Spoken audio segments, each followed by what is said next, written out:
Welcome to Kranky Live, the show where bold minds meet real talk. This isn't your average sports or news show. It's where we break down sports, culture, and controversy with facts, fire, and fearless honesty. Here, truth cuts through the noise, and hype gets exposed.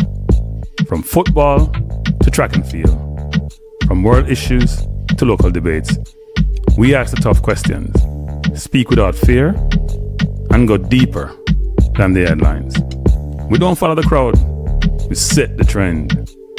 While others recycle the same tired takes, we bring fresh insight, unfiltered analysis, and bold perspectives. No echo chambers, no puppet talk, just real conversation for people who think for themselves. Listen with your brain, not just your ears. Think critically, question boldly, and speak freely. This is Kranky Live, where reason rules the mic and truth always win. Come on, let's get into it. Good evening. I said Jamaica, good evening.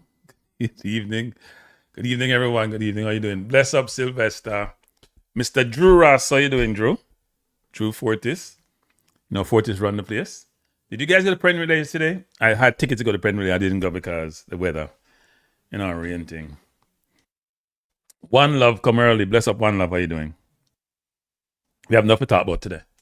How's everyone doing? I'm watching NBA basketball, which is going on now quite a bit. I see Joel Embiid playing for Philly. I have it right in front of my people. But I do the streaming and do that.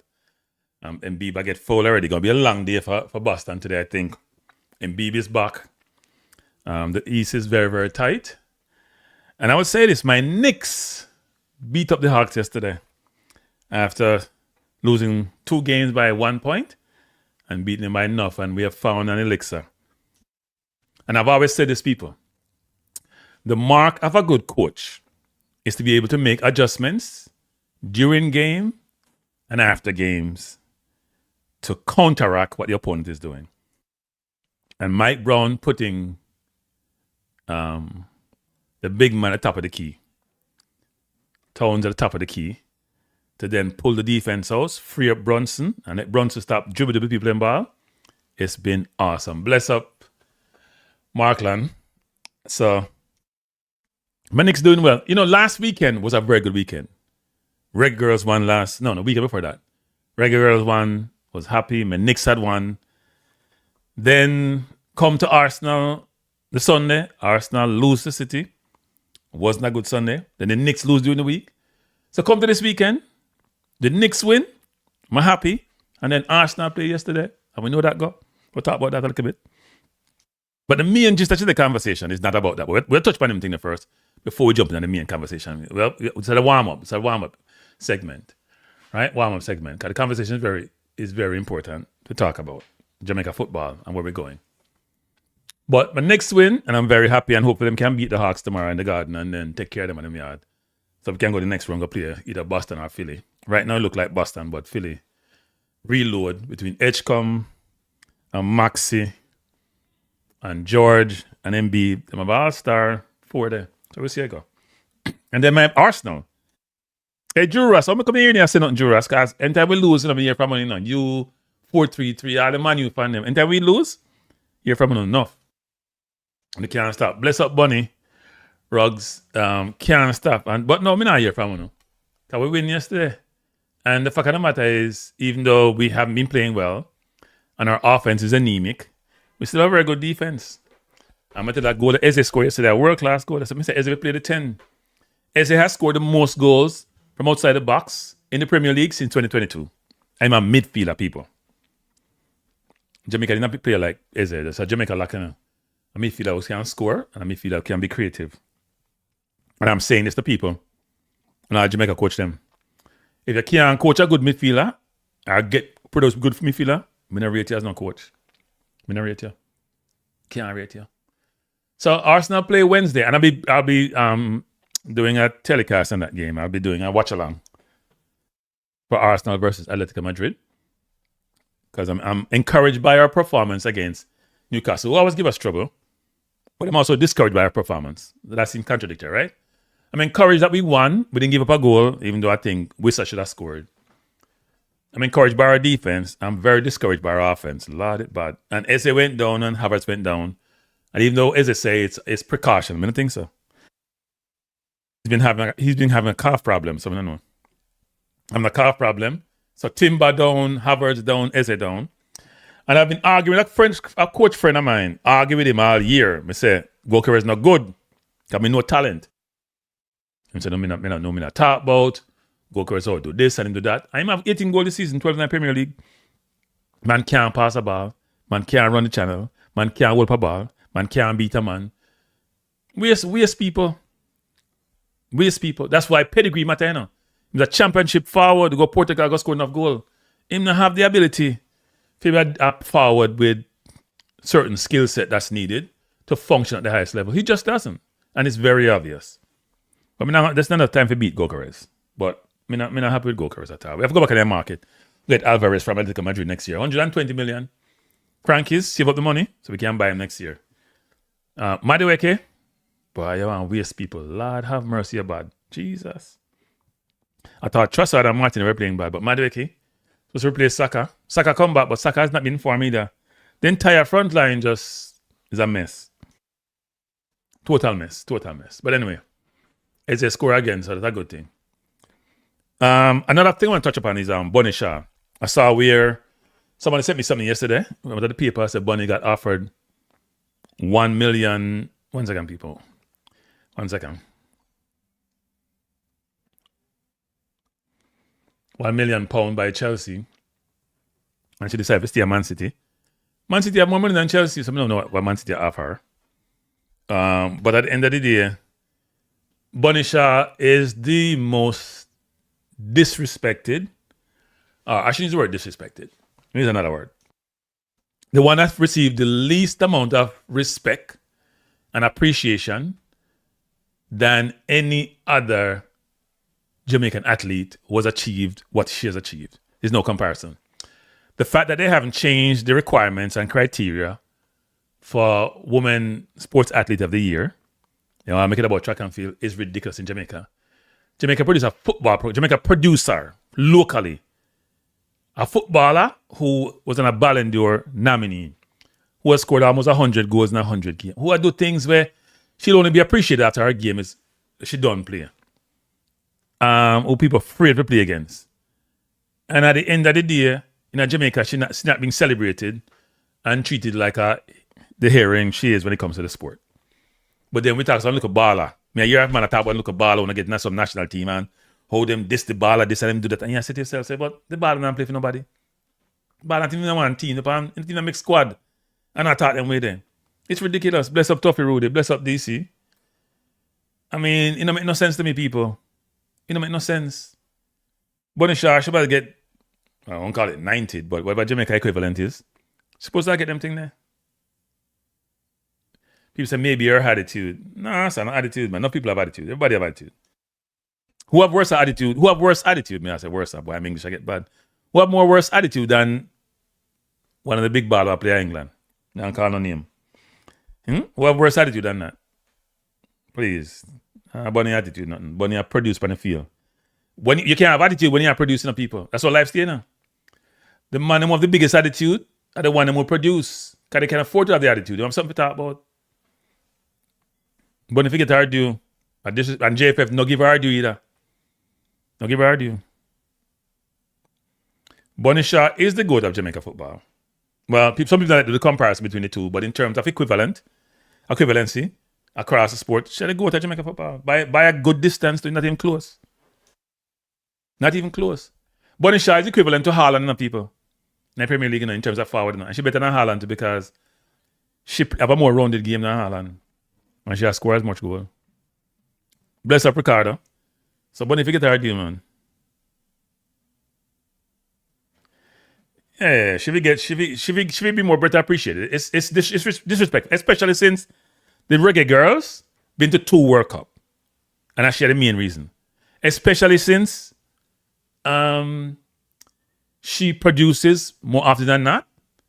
Especially since most of the team most of the team is made up of players born overseas. I know some of the people in Jamaica are like overseas baller. People like, you know them, all of them. Media, otherwise. Every media interview me about overseas baller, and with them I go local. Don't hear for the girls team, because we don't have no girls team to produce overseas.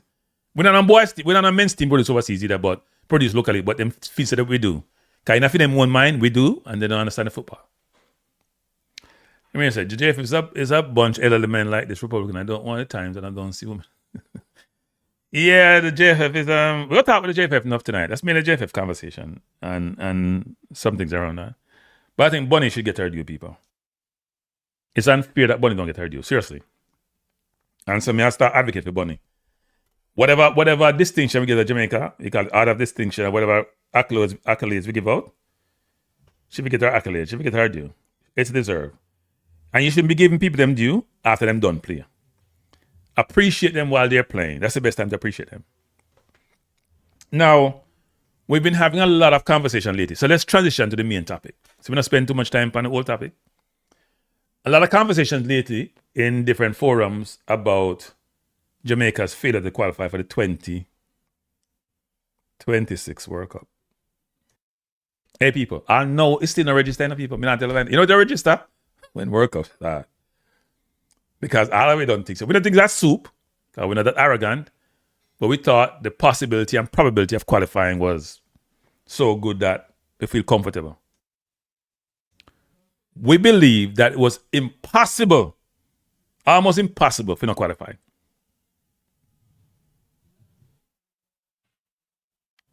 No, I'm not afraid of me. Not afraid of me. We come with facts, doing a Ricardo, come with facts. We believe it's almost impossible we will not qualify for the World Cup. Impossible, people. The way to set up. Our FIFA, maybe say, now is the word rig. When FIFA set up, we go World Cup, people. Them set up, And about the Guatemala set up in our zone and how we get through, and them set it up, we go World Cup. Them want Jamaica brand. Even the World Cup don't really need us, but they want us. There's a big difference between need and want. And so it's almost unbelievable when they go World Cup. And then for top it off, people, for top it off. The man them who feel. The man them say they want to keep running things. And if we go, because them are the best ever in our JFF history. Make that sink in. Remember, kids, drink some water. Make that sink in. The man who fear for go World Cup, who fear for generate $10 to $12 million and more, 1.5 million for your preparation, and another 10 million and 9 to 10, 11, 12 million figure World Cup, we can get, and we have trickle down to the board, trickle down to the parishes, trickle down to the player, trickle down to the JFF, trickle down to infrastructure, trickle down to the kids them. None of it at zero we get. Them say, them are the best in Jamaica football history. Lord have mercy. Them say, we don't know what we're talking about. Them say, we can't get them out. Them say, I them run things. Them say I feed them JFF and I for we. Them say I feed them JFF and I for we. Them say I them run things. And here's the thing, people. I said this the other day, I say it again. Here's the example and the analogy, people. It's like you have 100 clients. And one client give you 90% of the money. No, 95% of the money. One client give 90% of the money. The next 99 clients. In fact, you know, rephrase that. One client, 99% of the money. And the remaining 99 client, give you 1% of the money. And you feel, and the one client you have gone, you lose the client, and you say you're the best ever. You're the best ever. Because you have so much other little things you do. You satisfy client 1 through 10, or client 2 through 10. You satisfy client 2 through 10, love you, and carry you go eat food. Client 11 through 60, them call you every day, say how good you do. So that's the women's team. That's a junior team. You have boots up yourself, pan. Client 61 to 90, 98, 99 tell you, say, your infrastructure good. That is your coaching. And the one client you want to keep, will make you run, will change your life, you lose the client, and you say you're the best ever in history. That kind of logic. That's why I keep saying, people, and people want to beat me now. Jamaica export all its intellectual capital. That kind of logic the media in Jamaica, the traditional media, and some of the YouTuber them too, not YouTuber them, but some of the social media people them too, buy into that bullshit. That kind of logic people are used to substantiate why they should assume and continue to assume their position they may assume. That kind of logic, the Jamaica board, the board of Jamaica, the board, the football board for JFF, supposedly buy into, and now all of a sudden me a year say, not everybody is comfortable. People are not comfortable. The president say him own it. Then Mr. President, if you own it and you feel it, you have to go, somebody have to replace it, man. I say, Mr. President, you know. And then me I hear one little media man. One little media man who used to be part of the whole contingent, you know, people. Who support the F-free, you know. Who support the nonsense, you know. He might come out and I lick out now. And me ask myself, why? Because me give me some credit, you know. Me say, I lick out. Then me start think about it. Why this man I come lick out? I'm lick man here. Topical. We don't have no substance. I come lick out. Me not call him dumb, because if I call him dumb, I don't call him dumb. I call him manipulative. I call him deceptive. I call him divisive. The little man there, I come and hit out now. He might have some fallout with some people. Many people, if you don't like the diatribe of me if you don't like how me depend, you beat people no cannot click the like button. If you like it, hit the like button. I'm gonna take some comments. Me go through the man me go through him last video him drop. And we'll talk about it. The one thing I say about the man to him kind of simple. Nah, tell no lie. I don't think him dumb, but him simple.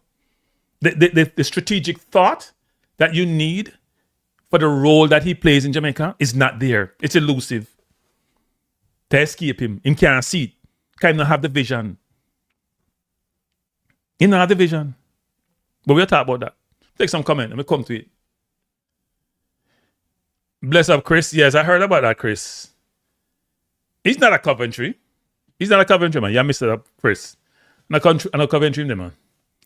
Coventry have Lati and Coventry have Mason Clark. He's not a Coventry. Forget to him there, but I'm a Coventry there. But he did win Player of the Year, and he only joined him in January, I think. Where is he? Is he at Lincoln? I remember him there. That's a good thing. Me is another player win Player of the Year for something else, but let me leave that alone. Leave that alone. Let me see. Bless up, Pristine. Vacation said the one thing the JFF did was allow Sidela to run women's football, and one of the dumbest things they ever did was take the women's football from Sidela. But they're now, that's the biggest thing them up on the resume, you know. The same thing with 2 years ago. We have fight both, and me I try to push them to be the adults in the room, and then push back. Luton told him that, okay, thanks. Push back. People don't forget 2 or 3 years ago, when the reggae girls, 2.5, 3 years ago, the reggae girls, them go World Cup, and the big thing when they go on, I mean, up on the JFF side about certain things, I said the girls will make some mistake and them shouldn't do certain things. And then when they push hard, I know them I take all the credit for the 2 reggae girls qualified for the World Cup, and they had them beat them chest on. After they were not as supportive as they should be. Me give them credit to them because I feel them around to them, so they have to get credit. You can't say me beat you all the time when things go wrong. And then when things go right, me I say, boy, you're terrible. They have some credit, but they were part of the challenge the girls face. They weren't as supportive as they should be. They weren't. Money Pro Music said, or Speid and Ricky said on more than one occasion that JFF is privately owned. Speak on that, Kranky. Okay, let's talk about that. Privately owned is a misnomer, but they're not publicly owned. So when something's publicly owned, you and I probably can, if we are shield holder in a corporate company, we can vote on it. Or if you're a politician and you run for office, we can vote on it if you're part of the constituent, right? We don't have that. It's run by FIFA, which is a pseudo-private corporate organization. And that's why FIFA can get away with certain things that it does. Because government don't control FIFA. FIFA has its own constitution, its own modus operandi, how it operates, its own rules and law. It's an organization within the world which is run by people who are part of the whole, what they call MAs, which is sort of football administration. And the general public don't control it. Part of FIFA rules is that it has to be an electoral process to elect the people who run the football in your country. And Jamaica previously, under Burrell, restricted so much that I think there were only 13 votes needed because Burrell ran to control things FIFA forced them to change it, and then make it about 58 or somewhere around that number of people who can vote in the process. And it's normally the football organizations in the country. So if you have the football constitution for Jamaica, you'll see they have like the beach football, the referee association. The JFF came up with a list of different organizations. The parishes, because they have like 13 parishes. The teams that play in the JPL, both men and women, tier 1 and tier 2. So there's a bunch of, I think about 8, 9, 10 organizations that constitute that 50-something votes. And they're the ones who vote on this. So when I say it's a private organization, it's not private in the traditional sense. Nobody don't really own it per se. But the football ecosystem in Jamaica, as it relates to the parishes, the JPL, the Women's League, the Referee Association, the Coaches Association, they're the ones who are part of that ecosystem that have the votes. Right? And there's a board of director comprised of different individuals, and I put the board up the other day, who are the ones responsible for the overseeing this. And I probably should, if I was thinking about this the right way, I would have had the board up, which I would probably try to find and pull up. Right? And you can see it. And they haven't made a ton of changes throughout the years as it relates to this organization. If I can know me, I can do. Can go up on the JFF website. Even though they haven't updated their I said dear. Why Jamaican? I mean, no. I don't say me not Jamaican. They haven't updated their website enough about the board. I say we can't pull this up. I eat up my HM on the THM. Lord help me. So if you look at this is the board. This is the JFF board. Right? As you can see here. Now Dennis Strong is no longer part of the board.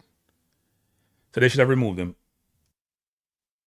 But as usual, them slow up and everything. That's the board. You see the board? And you can see, so if you look at the board, the new general secretary is Gregory Daly. I think was the St. James president. And then you have Ilian Walker Brown. You have FIFA mandate. You have to have one female on the board. So she satisfied that requirement. And probably should have more than one female because females have made better decisions than men. It's a Speid up on the board. See Bruce Ginn up on it, who's been there forever. See Patrick Malcolm. Errol Stevens got added late as representative for the Northeastern. And Errol used to play for Jamaica too. He played football in Asia also. And Errol used to have his own YouTube channel. I don't see him on YouTube anymore. But seems a very smart individual. And so these are the Sheridan Samuels. I mean, I knew Sheridan a long time ago. Sheridan I think is the mayor of Anova, probably still the mayor, but he represents the Northwestern region, as you can see there. And you see a Raymond Gretna. So those are the individuals who comprise the board for the JFF, right? And they're the ones who have, in any organization, the board have overall responsibility. So the board can get to that rickets if they want to, by calling Congress and put him out of office and if he's incompetent. Speid is part of the board, obviously. Him saying recuse himself when he have vote, but who knows how that works. But it's only 11 members on the board because Chung is no longer there. Right? That's the board. That's the board, people. All right? And they're the ones who are over responsibility for Jamaica's football and for making decisions, strategic and other decisions, that affects the football, which are under the purview of the JFF. So that must have traces it up the bottom because there is absolutely no way to get around the field of this administration. We'll touch upon that. Marlon says, Kranky, it was Sidel Amalu who said the women's national team allowed them to qualify, not Speid. Well, I mean, I wouldn't disagree with that enough, but they take credit. And if you hear them talk about the football, they can talk about that, the under 17. And it's the worst thing about the people. They've been in office since 2017, September 2017. So that's almost 9 years. And most of the credit they might take is for 4 things. Well, 5 things. The 2 Women's World Cup, 2019, 2023. The under 17 making the World Cup. Under 17 that qualified for World Cup from 2017, from then coming in office. The under 20, which not gone away yet. I mean, the last round of qualifying. And the coaching, what them put in place. That's them credit for them take mostly. Right?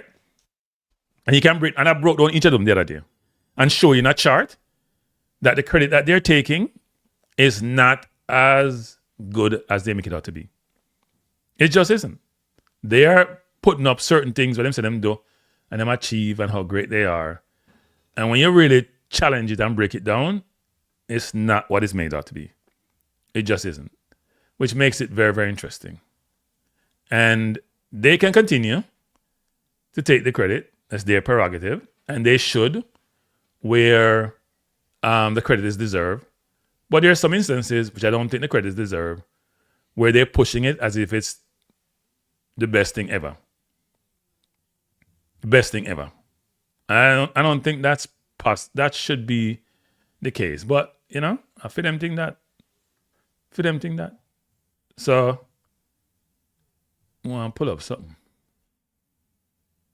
Because these things are important, When we're thinking about the football and where the football is going and how we want to enjoy our football and what them do from what them didn't do and what them take credit for, we have to challenge them, man. We can't just take what them say as if it's gospel. We cannot. And no matter what them want to say, the people who have been, here's the problem I have with people like Maverick, actually. They are very, very superficial. They don't spend time understanding how things work.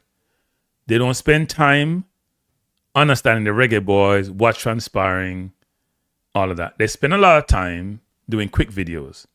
They spend a lot of time just basically talking.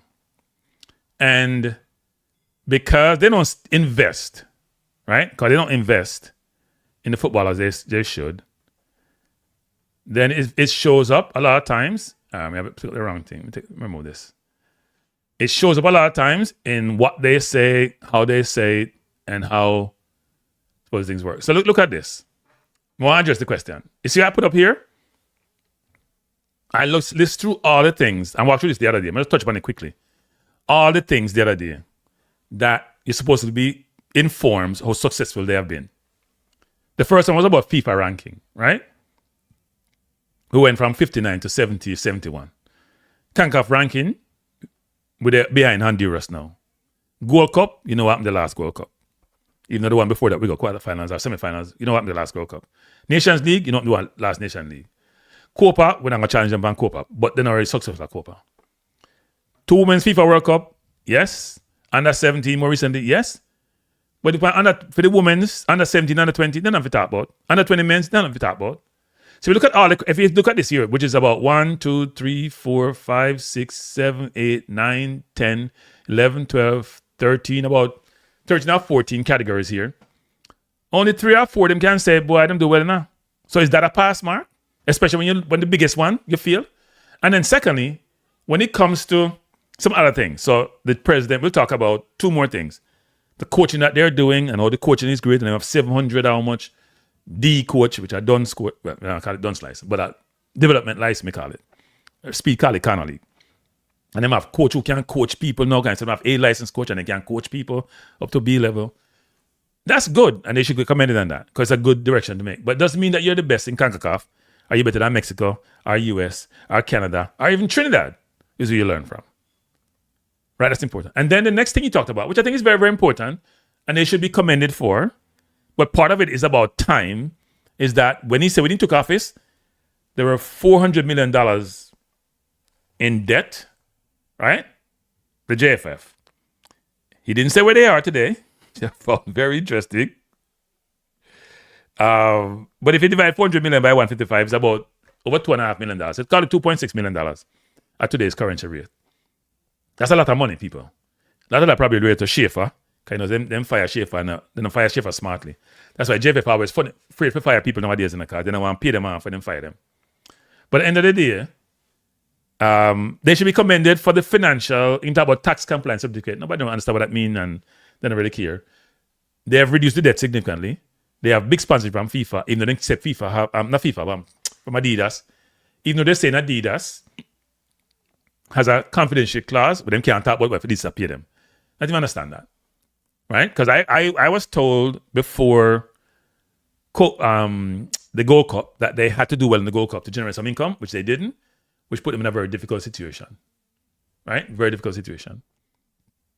So now, at the end of the day, they're saying they're good financially, they're good with coaching. Now, you're only good with coaching when you're producing, when you can show footballers you produce. And right now, we don't have no footballer we can produce to show how great we are. Even the under 17 and under 20 team, which me have speeds of boots up, the under 20 team and the 17 team can't keep the ball. If you watch when we play Canada under 17, Canada have 70% possession. We cannot keep the ball. And in contemporary football, even though winning is an imperative, I don't think at the junior level, winning is as imperative as it is in terms of you learning the game, understanding the game, think the game, and play the game. Because the whole concept and the whole idea is to matriculate players to the national team, to allow the national team to perform at a certain level, because we're making money. If you're making money at a certain level, then, you know. So, Speid said, Kranky, what would you consider more successful? Going to the men's World Cup or to women's World Cup? There is no comparison, people. It's the men's World Cup. There's no comparison. You got 10 women's World Cup. Until women's World Cup catch up to men's World Cup. I think the payout from the last women's World Cup was what? $30 million?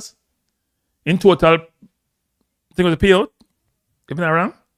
The men's World Cup was 700 and something million. Jamaica, I get 10 million alone from, I think Jamaica got $1 million something from the last women's World Cup. Jamaica, I get $10 million, 10 times that number for the men. There's no comparison. Right? There's no comparison. Now, I hear somebody saying something. Stop that nonsense, Wayne. This man is too arrogant to be a coach. No coach not throwing their players under the bus before you listen to this man speaking. Damien, Stewart, I'm going to challenge that view on that one. I know what you guys are talking about. Somebody text me about that today. So here's the thing, people. People are saying that Rudolph Speid was wrong to call Bailey out in public. Then he's not a leader, he's not a coach. But here's the problem with that, people. When certain players believe they're bigger than the national team, or any team, bigger than the team, and they can say anything they want to say, and they're not put in their place, and they're not penalized, then all it does is create havoc. And what do I mean by that? This is the same player who missed curfew, who exhibits some indiscipline situation previously, was never punished, and then tell the team something now come when them get called. And then after that, in the more recent time, when they played, because him got benched the first game, and him for start, him challenged the coach about starting. And not only that, he came out in public afterwards and challenged what the coach was doing, saying they weren't providing enough details or whatever it was that he did. And you know, Jamaican people still, even the senior people, they believe they have to push back. Now, I'm going to give you an example. Because somebody text me today and tell me, say, yes, you're talking nonsense, Kranky, because the Premier League players, them challenge and do this. Let's go back to Premier League players challenging. Well, I'm to Roy Keane when him go World Cup in a Korea and him challenge him coach and send him to him yard. What happened to Ronaldo when him down Man U and him challenge that coach would never have the statue where him have him that salary bill? What happened to Sancho at Man U when him challenged the coach? And it was the coach fault, you know? When the coach called him out, said somebody not train a certain way, and tell the coach, say, boy, it might be a scapegoat, what him do, them banish him. If you challenge the coach, and even somebody mentioned to me, Salah, if I go challenge the coach, and Salah basically say, he might get disrespected, give one do it for the team. So if you challenge the coach in public, then you have to get a hit back. I say work. Should it work that way? No. Because most Premier players who get called out don't challenge the coach, and the coach don't call out a player either. Now, we'll get into this whole thing about conflict of interest and everything there. But let me jump to the conversation that Topical had by him video team, because that's very important. Let me take two more comments to talk about that.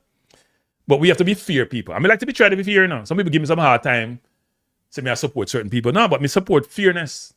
In my whole life, me have certain principles. Me not benefit nobody. You have to be fair. Call a spade a spade. Now, some people say because you don't like the player, you say them things. First of all, I say this about the player. I hope the player regain his form from 2 years ago, because he's going in a downward trajectory. I hope the player find a team outside the Premier League. I'm not going to play Premier League next year. I can't see him play Premier League. I hope the player also eat some humble pie to realize that he's achieved quite a bit, especially a locally born player, monetarily, stature-wise, but that as a player, when you get to a certain age, you have to start setting an example. When you're young, you can't go on with certain things, you know. So when you're past 25 in a life, especially in a sports, okay, 25 in a sports about 40, 50 years old now. 25 in a life at 25. When you're in sports and you're public profile and you're a public person, you have to be very cognizant of what you do on a regular basis in your private life, in your public life. So if you make a lot of money that this player has done. If you have achieved a lot of things, like 2 years ago, he was on top of the world. When you drop down, people will beat you, you know. So you have to understand, you know what? If me keep an even keel, then maybe life, the beating won't be as bad when me drop. But I want to play a drop. I want to play if I do well. I want to play if I do well. I want to play if I excel. You don't beat the player a lot. Me beat non-performance, you know. Me not beat performance. Me beat non-performance. If you not perform and you have attitude and your attitude stink, you call you out. Can't help you. Can't help you. Oh, Captain was much more successful than Ricketts. Captain was I don't want to talk, talk not about people who pass from this earth, you know, but Captain do certain things which weren't okay, but yeah. If you go World Cup people, why we have to talk about 98? Hey, Stets, you know, we have to talk about 90. 98 people talk about. There's a reason we just talk about 98. We're not talking about 2019 for the Women's World Cup. We're not talking about 2023. We appreciate it. We love them for it. We support them. But they're not going to see a recognition 98 team get. No, sorry, not happen. No, part of it may be because, no, the real reason is because the Men's World Cup is the World Cup, people. Women's World Cup is good and it's getting better and it's getting more exposure. It's not the Men's World Cup. It's not even close. This is a Kranky. Do you believe that JFL will eventually regress back to their old indisciplined ways since Mr. Chung has left? Definitely. They already started, is my understanding. They already started. Part of Chung probably was trying to have a governance construct, you know, where things are done in a certain corporate way, you know. Chung was trying to bring professionalism and discipline to the JFF, especially financially. And some of the money want Chung out. So they let have enough money now, let have this now, let have that. So Chung had to go find another job and find a good one. Challenging one where have political implications to it. But yeah, that's part of it. But they're going to revert back to it. I mean, all habits are hard to die now.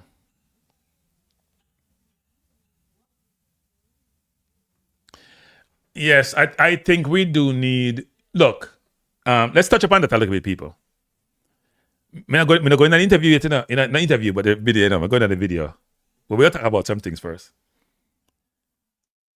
The reason why Jamaica don't get more overseas players and better overseas players is because of the JFF. Jamaica gets some good players come in, apart from the more recent bunch, despite the JFF. The JFF, and if you judge people by their success, you know, part of the assessment should be about whether the JFF recruiting the people. Bless up, Dry Nicks, P. Part of it has to be how them recruiting the people. The JFF is conflicted in every way, shape, and form. It's not the JFF can't recruit, you know. The JFF want locally born players in the team. So they're reluctant to recruit. I'll give you some example. Me jot down some notes. Some information me get. Some notes. So the reason why Hagrimson left is important. If Hagrimson was here, we'd have qualified for the World Cup. No doubt in my mind. So here's something about Hagrimson. Hagrimson wanted the JFF to assist more in recruiting. And they didn't want to assist in recruiting. Part of the assisting process would have been, Hagrimson's view was this, and we started with under 20. You recruit the players very, very young. You nurture them. They want to be part of your environment. And they can matriculate to the national team. Hagrimson and his Lieutenant General didn't believe the locally born players were good enough, who were on the island, were good enough, most of them to matriculate to the national team. So therefore, he wanted to have a comprehensive recruiting construct to get some of the better players. Maybe something like a Morocco. Because what Morocco does is, I was talking to a friend of mine about this the other day, is they will start recruiting you from early. They get to know your parents. And they may not be successful, you know. The players like Hakimi, for example, who play for Morocco, who were born in Spain or whatever they born. They may not be successful enough, but they're trying to build an ecosystem where they're bringing you in from early. You come into the under 17, under 20. They nurture you. They guide you. They support you. They make you feel like part of the family. They know that the culture is embedded in your house, so you're part of it until you're born overseas. And it gives you the impetus to want to matriculate to the national team and play for the national team. So most America team come from overseas. Most of Congo team come from overseas. All the QSL team except one come from overseas. they support you. They don't have a divisive traditional media like in local Jamaica who beat you and say, move. Or divisive people like Roy Simpson who have no sense or who shouldn't be part of the JFF, who want kill you and say, well, if you go with a foreign player, the man just go local. I don't know what I'm talking about. Incompetent people. Right? So he wanted that. John Wall, in his wisdom, made a mistake. That's where conflict coming up people. He part of the conflict. John Wall, when he was here, recruited really well. He had 14 players, which I talked about ad nauseum, who got their passport, including Tyree Saul the other day, people, and Andre Brooks. Andre Brooks is coming to the national team the other day, even though he didn't demonstrate his ability. He didn't play the first game, played the first half of the first game. And Tyree Saul were two of the under 20 players who should have come. Part of that 4 team we talked about, never come because the JFF blocked them. And because John Wall couldn't win with the under 20 team, they give it to, why did they give it to? Andrew Peart, so he can go carry basket with water and then kill off him career. Right? Let's come to Jamaica national team. I don't know why him take the job. I think they're not good enough. And people look on local football and can't judge against nobody else, can play against themselves.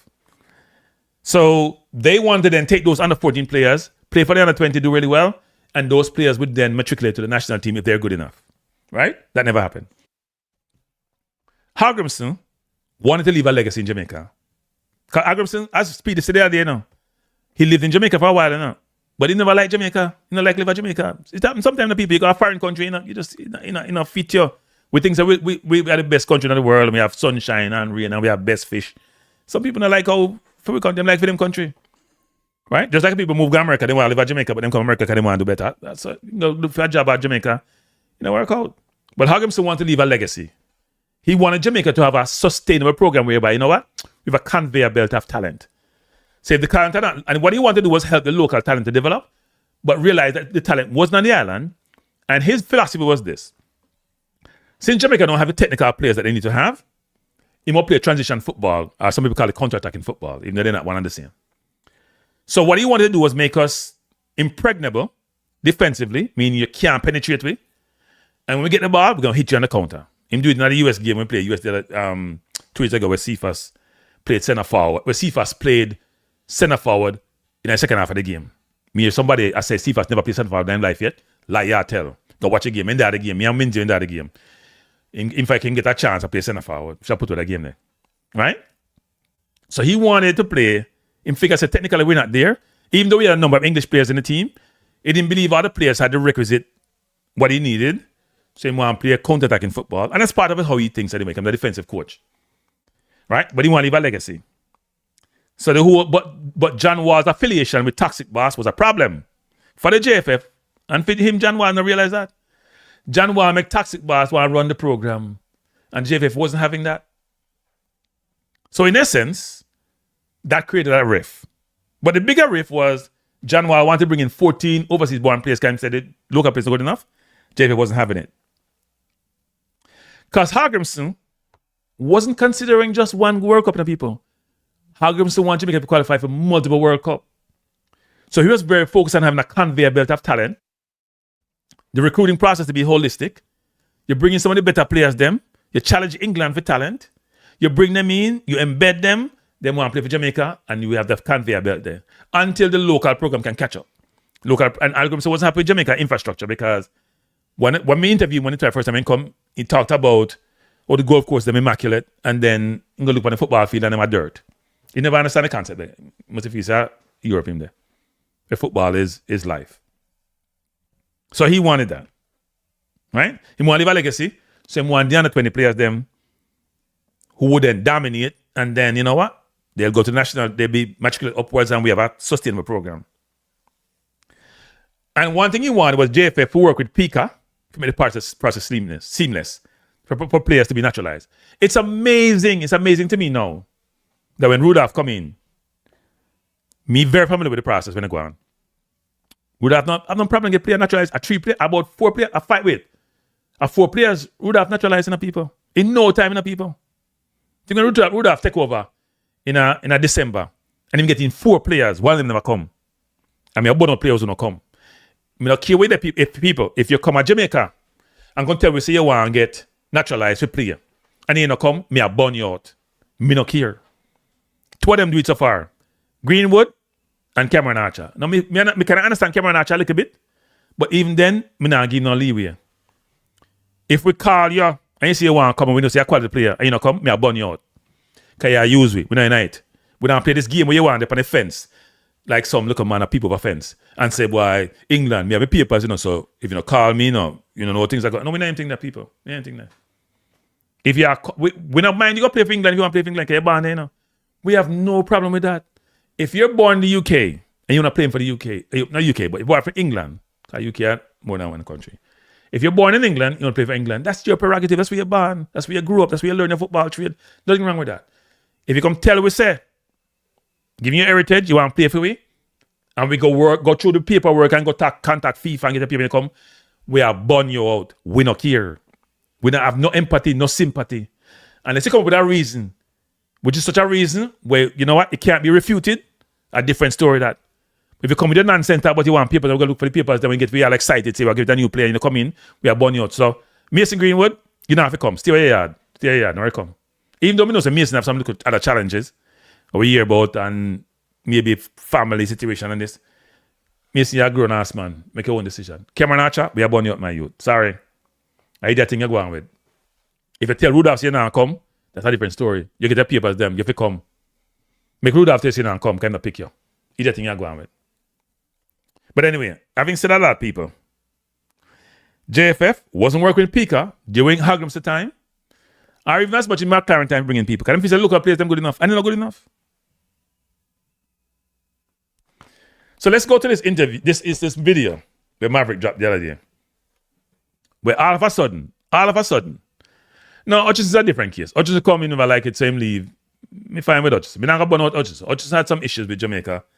And sometimes you understand, I know Hutchins alone. Local players have issues with Jamaica enough. Yeah, the man tells Jamaica can't do nothing for him. Or another player having birthday party saying, nah, take no call up. And then I look at man, they want to push and say, boy, they always get call up. You can't support indiscipline and slackness, man. But let's go to this whole thing and people about this video that Topical drop. Right? No, but here's the thing, Vacation. If you come to me and say, I want to play for Jamaica, help me get my paperwork, and I did, and then you don't come, that's a problem. So here's the difference, people. Jonathan Rowe got his papers on his own. That's fine. You come and you go get your papers on your own, go through JFF, you do pay your own. That's fine. It's your prerogative. You have Jamaican ancestry, you get the papers. But if you come to the JFF and say you want to play, I'm going to get the papers, come, you have to get burned out. There's a big difference, If you come on your own like Jonathan Rowe, you mean about Jonathan Rowe. I love Jonathan Rowe as a player. See him play for Bologna against Aston Villa, was Bologna's best player. I hope him come to the national team at some point and change his mind. Play for England as a substitute and then when they win what? And when in Europe, and win a Euro or something in under 20 or whatever it was, look good when he come off at the bench. Hutchinson played enough. That's fine. But at the end of the day, if you come to us and say you want to be part of the national team, I'm going to get your papers, come, you forget burn out, man. We didn't anything there.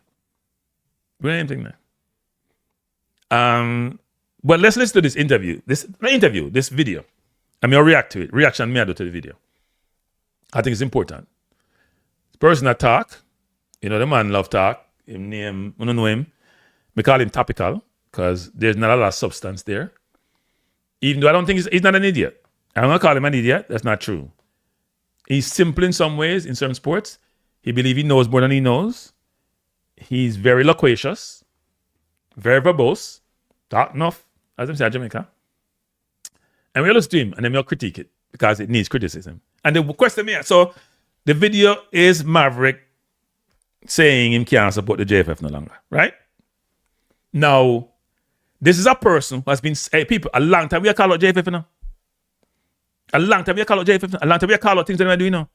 A long time we talk about, say, you can't hire McLaren. Them things in the right. Now call certain players like a Ravel. Now do certain things right. A long time we are doing that, people. Go World Cup with 2 midfield. A long time we call out people, We are showing the inadequacies. We are showing the incompetence. We are showing the deficiencies. We are calling out certain things, people. Which obvious to the world, And look at man, them still do them same thing. And them look up traditional media person, no say nothing. None of them have said nothing. I didn't want an interview, including Maverick. Come here, my interview Speed. Well, Maverick, Speed, how could you go to the Gold Cup with a few midfielders? People like Kranky called it up, by the way. We are black then. And Rudolph is like, well, I wouldn't have done that myself. But you were the technical advisor. Why you said to the coach? And the people them who do the traditional interview now ask question, follow-up question for challenge certain assertion, certain perspective, certain views. They don't do none of that. All them do us, why can't we move away from using overseas-born players? That's the main thing they want to talk about. Because they're very parochial. They're xenophobes. That's all they want to talk about. So let's listen to the brilliant, as I said, verbose, loquacious, the know-it-all, they know everything. The man who come and say, who some thinks I'm smart. Maybe I have to laugh sometimes, me hear him talk. Well, it's Steve know people. And then we respond to him. And why, me are brutal, but I tell a lie. Come and listen to it. Listen up, people. I got it now. It's a trouble in the JFF ranks right now. More of the inevitable fallout from the non-qualification of the reggae boys to the FIFA World Cup later this year.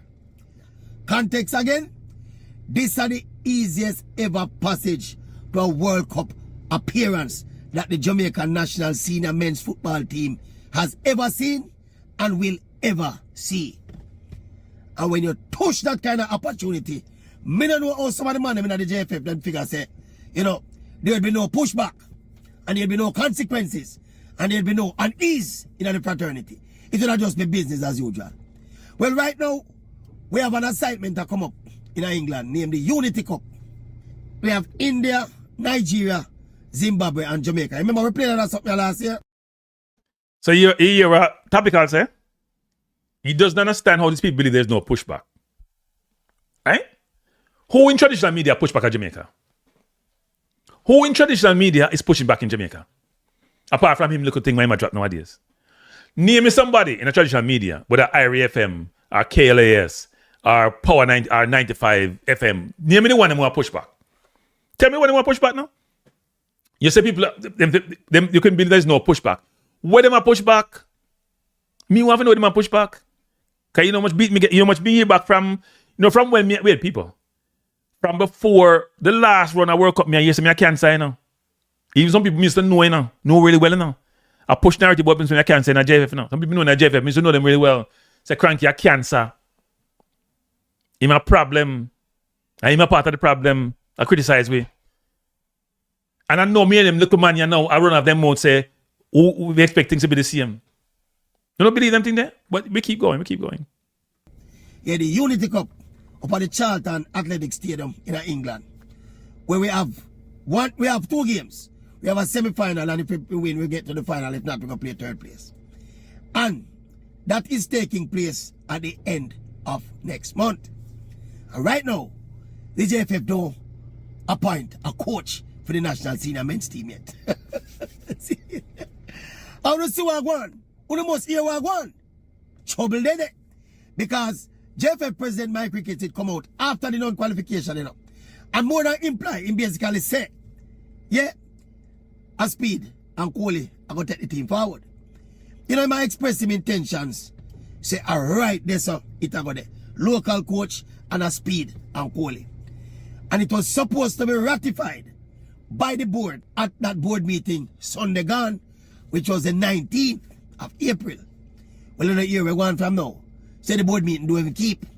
Because members of the board are disgruntled about the non-qualification, specifically how it was handled by Mr. Rudolph Speed and me say them have the president under the firing line too, because Speed have the full backing of the president, and as a result the pushback is also including El Presidente Michael Ricketts.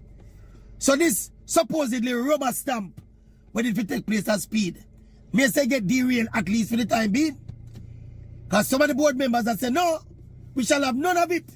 So obviously, if Jamaica qualify for the World Cup, you expect some of that major kind of injection of funds are going to trickle down to the football functionaries them across the island.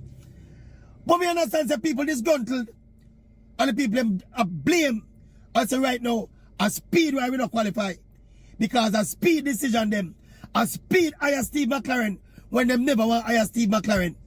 And Speed go coach the team when them never want Speed. All right, let's stop the bullshit, people. So here's where a board is be sounding like the president. I try to absolve themselves from responsibility. If you read the JFF Constitution, the board does the final approval as who the coach is. The technical committee, including his president, Rudolph Speid at the time, go out, do the interview or whatever them do, and call interview, and a real interview. Pick a man, pick 4 slate candidates. So them have 4 people, I lie them at, them have 1 person. Recommend, or them have 4 people, but 1 person them recommend as the number 1. In the Rudolph, I can't remember the other 3 them. Hey people, this bad enough. When I'm gonna ask Rudolph who are the other people, he can't mention them because confidential, I guess. And what order him have them at, he can't mention what order him have them at. Which is not true. Him know what order him have them. Them have McLaren as number 1. The board signs off on it. You can't be on the board and say, a Speed pick the coach. When your constitution say you have the authority to vote for the coach. You vote for the coach, you see him coach a big speak. So when you thought Speed had the capability and the ability and the know-how to identify the best candidate for the job, which he and I argued about people long time, people don't forget my management program, I am show sports program, me and I argue. So I'm come up for YouTube. Don't forget by me I argue, me talk about Spain coach and him go get some wash up English coach. Don't forget, so me and I argue big time. When him get vexed and say, nah, come up on YouTube. You just want to come back on my channel. Yeah, and don't forget, when I go pull the video, you know. The man says, I'm done with YouTube. Me having a big argument. When I start pull up the Spain thing and show him the Spain thing, and he must say, blah, blah, blah, and then go pick an English coach when nobody no want. Where Maverick in there? Where Maverick in there? Where were you, Maverick? Topical, where there when he pick the English coach? Where you there? Where you come out and go against me? Where there, Maverick? Where they when things are going? Where were you when those things were happening? When Speed get challenged? And the board can't say, Rudolph pick it. When they gave Rudolph the authority to go bring in who should be there and then do the selection. All are not responsible. Yes, Rudolph would more side. Can him run things. Him coach a team and him pick the coach. But I want to sign up on it. So they come tell the people them about say, Rudolph do this and then I'm bring Rudolph. Looking at the mirror. On the mirror, Brock. Looking at the mirror. Looking at the mirror board. You not going to useless. You don't have authority. You don't have authority. You have a constitution which is under FIFA purview when you make decision. You stop the nonsense and go like you don't have no responsibility. And go like you don't have no power. You don't have power. I mean, nobody, when Maverick had said, boy, including your students at some time to say, well, you know what? JFF is a self-run organization. As them said, them private, we don't call it. But even though them private, them have 11 people. Take out Rudolph and the president. Them have 9 other board members, one at Rudolph and the president. Them have a job to do. You don't do no job. But no one has reward failure. Do no job. And then Maverick attack him look nonsense. The board can't get mad at them, but I feed them fall to the board is as responsible as the president and Rudolph because that them run the show. Them give the president too much authority, then give Rudolph too much authority, and now they want to act like them absolve it. No stop it on nonsense, man. I don't want it. Coach the team for them too much we play the other day. So me say finally, some of the JFF board member them start grow balls. Because them never had no balls before, you know. So it's a late burst of balls. I grow. None of them alone. Where were yours, Maverick? At the first time you criticized, no, the first video I criticized them. And criticized JFF and criticized Speed. Where were yours? You thought JFF then just start grow what them have grow. You just start grow year 1 too. You couldn't find them. They were last. But me don't understand people. This man come out act like say boy, but the savant, about him. No. No. Some people have been out there criticized from a long time because them see the failure, them see the incompetence, them see the horrible situation we're in. People like you were silent, you were compromised, you were conflicted, and now you start to the light, and you get close out because you not get no access, you not get no interview, and make it worse, you start hit out harder.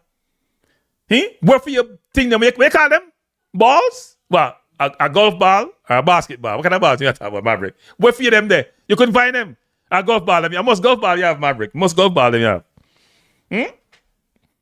A ping pong ball you have. Got them boss easy. Anyway, we keep going. Basically, there's a frantic move afoot by the president now to try to give Speed one next month at interim duties to carry the team up a unity up and then them try to sort it out after that. Trouble there, desperation there. Eh? People, me said this already, I'm going to say it again, you know. Me and Speed never have no problem with football, you know. Because me actually think Speed is a very good football mind. And he's showing it in his administrative capacity, and him show it now with him technical capacity with Cavalier. But here when Speed push me off of the support train there, wholehearted support train there for him now. You see, when we forget about... People, want to listen closely to that thing here. Tell me, blast it. Listen closely to him justification, the rationale, the reason as to why him jump off a Speed bandwagon. We jump off of the Jamaica bandwagon a while ago, people, because we don't realize the incompetence that was materializing, you know, and what transpired now. We jump off the bandwagon, we say the coach, who no good, who no clue him do, what dinosaur doing poor job, and we say from before, even you World Cup, and after World Cup, the man has to go. Where was Maverick in anything there? Listen to what him have to say, and then me respond. His fingerprints been all over. You know, Algrim still leaving and full McLaren coming in now. Forget about that. We move past that now, and we get to the playoffs now, where we have one last chance to qualify. You see, when we see Speed left, whisper. And we're not telling us a whisper Pele, you know, or Maradona, or Messi, you know. But when we see Speed left, whisper out of the national 27-man squad. Whisper, when I tell you already, I almost qualified for the World Cup, you know. One VAR decision away from qualifying for the World Cup.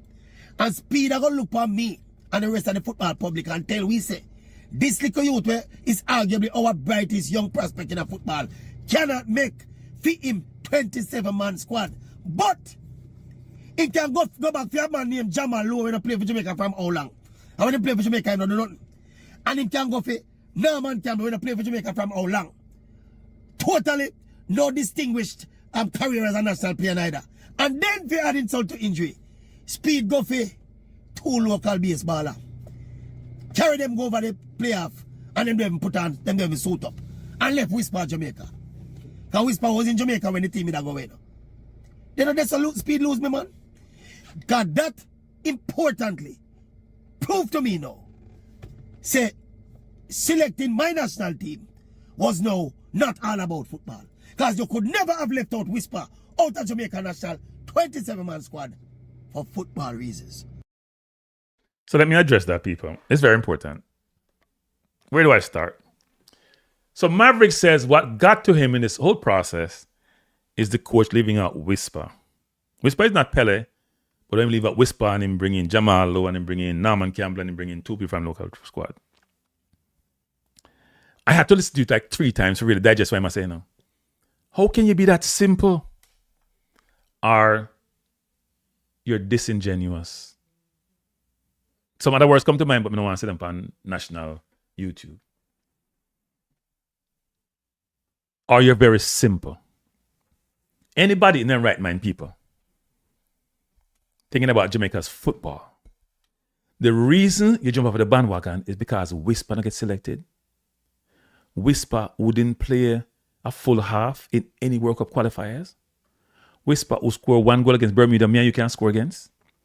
Whisper, who I like as a player, was a lot of ability, but hasn't had the best behavior. Whisper, who's at Chelsea Academy, not playing full-time for Chelsea, in the Chelsea Academy team, who got loaned out to Leicester, can't get into the Leicester team that has been relegated and a fight for relegation, so they bring him over. They didn't impress the Leicester coach, them same to get there. Whisper, who don't have no metrics to look on for same to play. Now, and we had Algrimson situation. We had McLaren situation. You are telling me that your decision is Whisper and maybe Cephas playing centre forward. Jesus Lord. Which bush you come out of? Which bush you come out of? Where your reasoning come from? They look at man in the corner where your reason for your program every day. And who think you're God gift to the world. Now realize say nonsense. Now realize say a fool argument you make. Now realize say you tell me say you one thing you say to me now. Your debate, you make your money from opinion and debate. Keep your opinion to yourself, my youth. What kind of fool thought that? Your decision is not based on McLaren carrying 2 midfielders go World Cup. It's not based on McLaren's performance in the World Cup. It's that McLaren's not have no style of play. It's not based on McLaren now contributing to the football. It's not based on Speed make decision, go be technical advisor and not change. It's not based on situation where Speed go play in the something cup and keep this person on the field, people. Let me put you up. Keep this person on the field for 90 minutes. 90 minutes. 120 minutes for Leon Bailey on the field. Play the worst game in the history of probably a football game you ever seen in my life. 30 turnovers. Better play for Congo. That's not the decision. Your thing was about Jamal Lowe. Because you have to put in the overseas born player first, you know. You see him go first, go Jamal Lowe, then him go Norman Campbell, then him go the local players. Eh?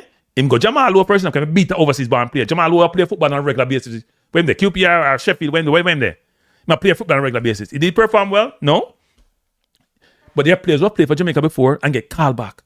And Jamal Lowe gone for first, because you have to beat him and make your audience them feel good. You look as sycophants them feel good. But what you say? That's what you have to do. Beat Jamal Lowe first, set that up. I like Whisper as a player. I think Whisper need to grow up. You know him very, very young. I think Whisper need better guidance. But I like him as a player. And should he be in the squad? Yes, he should have been in the squad. But is he the difference maker? How we all know people, he has been playing any ball. Leicester thinking about difference maker. He's not in a Leicester team. But because this person doesn't do any research, doesn't follow football closely, think him walk on water in terms of his intellect and his ability, in things as him uses, in things him smart. If any person of substance is going to come on any forum, in any platform like this, and have the stupidity to say, I make a decision because Whisper wasn't picking the squad. When coach can pick who them want to pick because him feels a bad man, him get picked, and him conflicted, rotted. That's your reason, my youth? That's your reason? Jesus, Lord. With all the other big picture things, which have been horrible, with terrible decisions by the JFF across the board in a number of different things, and that your pick as your reason?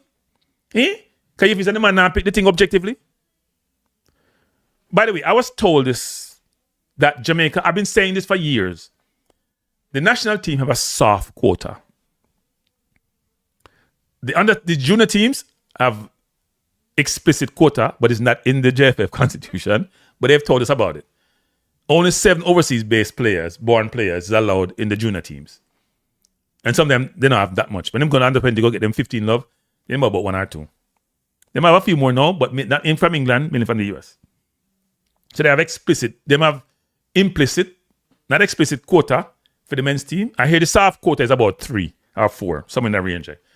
When I said that, I got pushed back from people in JFF. So nonsense, me I talk, me I create certain narrative. I was told this by a great source, they have a soft quota. Part of the soft quota, push for Algrimson. Part of it, Algrimson thing was interference. Part of Algrimson thing was lack of recruiting. All these things add up to Algrimson. People. Okay? These things add up. So the man get frustrated and say, you know what, you don't get the support from JFF. That's why him called support. It's all from the umbrella of support people. Him now get the support, that's why him leave. Yes, there was some money thing about Copa, but that was what started this whole situation. The genesis of him leaving was the whole support him now get. They have a quota, people, in a national team for locally born players. I them tell them nothing. And the quota get expanded because certain players are not really considered locally born anymore. Like some player embedded in the team, like a Blake. So them in the quota system. That's why they go, as Topical said the other day, when them go play in a Mexico, you know, see when locally born players go, and they didn't get for change. So why are they there if they're not going to get considered for change? Why are they there if they're not going to be considered to be changed as part of the squad? And yes, so in that rationale, you can say Whisper probably should be there, can better than locally born players. Don't bring on Jamal Lowe night. I didn't bring Norman Campbell, not playing in A-League at Japan. Don't bring them in night. Norman Campbell has been great for Jamaica. No, we can't say that, but don't bring them in night. They might play at a certain level and they get minutes. And Rudolph have been chart and in performance metrics them utilize. But this whole concept, this whole idea that you make a decision based on Whisper, and that's why you change your mind. And by the way, people, let me do this. This is very important. You hear me on this channel talk about conflict, over and over and over. And so look at man in Jamaica, especially traditional media, enough of them across the board, when them on KLS, Maverick, all of them, who don't understand what conflict means, because Jamaica one big conflict, and they don't understand how we bifurcate, decipher, determine what conflict means and what it means and the implication of conflict. They must see the conflict now.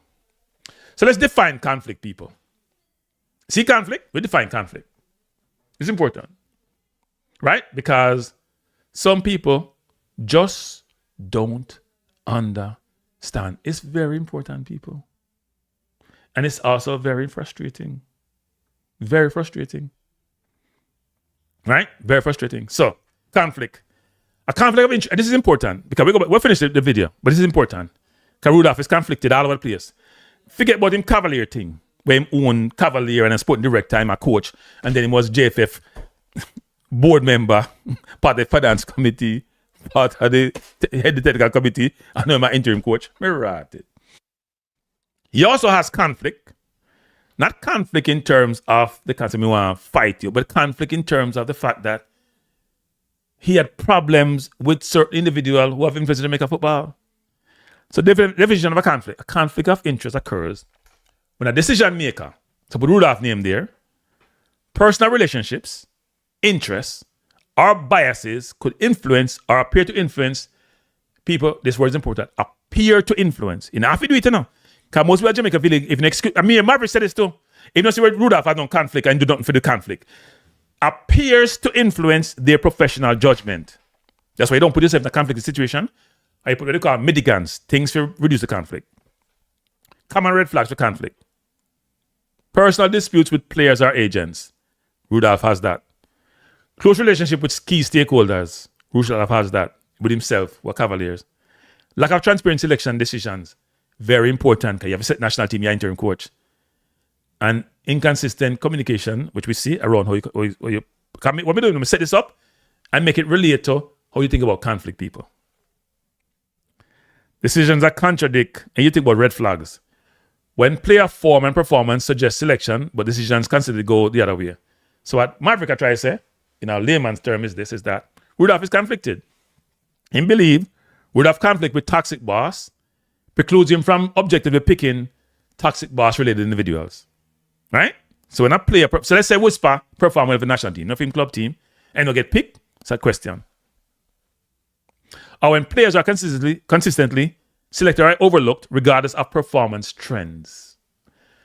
Now, me could say, if me was Rudolph, well, with that same argument for Whisper and me conflict, me override me conflict by playing this player for 120 minutes when him stats suggest him shouldn't not win in the national team. But Rudolph is conflicted. And the conflict is a problem. And the conflict should never be there. The conflict should be managed. And it's the president of the Jamaica Football Federation. I was told by someone in the JFF, tell me this. Somebody who up on the board for JFF, tell me this. So the president, a president, make the decision about the conflict and the president allow it to happen. My crickets allow the conflict to happen. And we can bite him in the ass. As Maverick is saying. No, that's a red flag for me with anybody who ever coach my national team. I mean, they're going to add the compound interest when put on the problem, you know. When him go up, you know, and put Cephas to play through the middle. Let me say, Jesus Christ. But the Cephas through the middle is bad or not too bad, you know. It is bad, you know, very bad, you know. A tactical boo-boo of the highest order that, you know. But you see, when we see a coach, a national coach, come to Jamaica, whether you come to Jamaica or you come from Jamaica, but when you take over my team and you look like a curry fever and vindictiveness and pettiness, you're going to use select my national team, me wash me hand clean of you. Yeah, me not go around the people. And no matter if I did Speid, if I'm a white man from Europe come here, if you go back to Rennie Simoes and him come back here with that kind of fuckery, me a fight against him too. Me not with him. When you pick, look here, yes, when you pick your club team, you can do anything you understand, you know. But don't carry the pettiness and the vindictiveness at the national team. And that's he should never be in a position to do that. That is the point I was trying to communicate for years now. He should never put in a position to do that. That should never happen. That should never happen. And people like you, Maverick, is part of the problem. You can't see the conflict. I never see him act upon the conflict. Me or you say so. Me or Arvin say so. Whole on Jamaica, national media say so. In fact, the local media don't be building conflict. They mention it and then they move on. They make it topical. They're not drill into it. And the situations that could occur and give scenario analysis as why the conflict is a problem. They don't do that, including Maverick. No matter what you want to say. Speid lose my support, you know, as coach for the team. And when you add everything to it now, see, add his decisions as the leader of the technical committee to the coach where we fire and the coach where we hire. Then the sum total of it, me personally think we fi go for another foreign coach. We don't have to go for no big name. Me that say it already for one of my other platform them. We don't need to go for no big name, expensive coach. A only per coach out there in the world. We're going to carry objectivity and expertise and experience come on Jamaica. We don't have to go for nobody big name where we have to play them billions and billions of dollars. Go for one normal coach where we come twin him expertise with the Jamaican brand. Coach out there. Hear the question I asked them the other day. The coach will qualify Democratic Republic of Congo. Where they for the World Cup. When name? When name? You don't know him? Alright. The coach will qualify Haiti. Where they for the World Cup. When name? When name? You know him? Eh? Alright. So coach out there. Me lose half a speed, people. Who want big specs, but me lose half a speed. Me never remember saying no. All along when people talk about conflict of interest and blah blah blah, you know. Me never wanna run down the road there, you know. But you see, when you go start select my national team, and I left out some man with playing the field of the team, and I carry some man with nothing of the team, me don't know not with them kind of decision, the boss. Go for a foreign coach. When the other day, I say, go for a white man, the people them vex. I say, go for a foreign coach. I not as a white man again. Go for a foreign coach. Because the foreign coach now going to come with a little petty, parochial baggage where local coach, where intertwined in the football politics, are going to carry. Look, what Maverick just said, then final comment about the foreign coach now coming with all the parochial baggage, the whole of traditional media, and some of the YouTubers them at Jamaica. I now say all of them, some of them in the social media have the same baggage them I talk about. Them can't see that the mirror dark up for them. Then them turn them back to the mirror, them can't see that mirror. Nobody now have more parochial baggage than Maverick. None. Man full of parochial baggage. Can't baggage for kill. And them little man they kill the football. People, if you haven't hit the like button, if you don't like it, you know, you like the beating, you know, then you not hit the like button. If you like the beating, hit the like button. I beat tonight. We don't understand how anybody in their right mind, and people, let me tell you something, people. This is very important to know. Because sometimes people hear you beat people, them if you don't like the people, them and you're this and you're that. Me not have nothing against Rudolph as a person. Me not have nothing against my crickets. But you hear Maverick say, when you mess with my football, people and my enjoyment, a problem. You can't mess with my enjoyment and get with it, you know. Me not care how much me and you get along. Me not care how much me support you as an individual. Me not care how much me respect your intellect. If you mess up my football, me don't want to use no bad word. No, sir, me not have it with you. You have to go. You have to go. Me not nothing against Rudolph.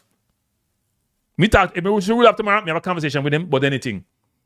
But Rudolph, me can't see how you and my crickets and Rice Simpson to me, I put in the mix to me. I add you to the mix, Rice Simpson. Me can't see you, no, if you're not on a roll. No, if you're not on a roll. Me can't see you, no, on a roll. Give you no feel badly. Me not put people like Simon in there. I think Simon do a good job at protecting the coach. At him job we do. Even though I agree with Simon about certain things, you know, he do a good job. But you say the man them, no, son, if you go, man. I some little hangers on people. If you go, how long if you go? Put them down on barrel and roll them a while. Go away. You don't leave, man. You don't miss out the football. And the board, if you go away too, if you don't make change. The whole of the board, if you go away, if you don't make no change. If you go away. All the board. You don't want to disrespect nobody. I use on Jamaican term where it's disrespectful. But we can't help myself, star. I that thing I'm not going with. This thing about how can anybody want to remove us when we've been the most successful administration in Jamaica football history? Oh, no, talk the truth. We don't show it on screen numerous times. The lie I'm not tell. The most successful football in Jamaica history, anybody who can make a World Cup are the most successful. Now, there's a thing about sustainability and continuity, which are very important, which we didn't see after Borrell time, which is a problem. And we admit it needs a change. And the JFF doing some good things in terms of coaching, trying to improve the coaching. But we're not on product from it. Them don't understand in under 20. Them still can't play football.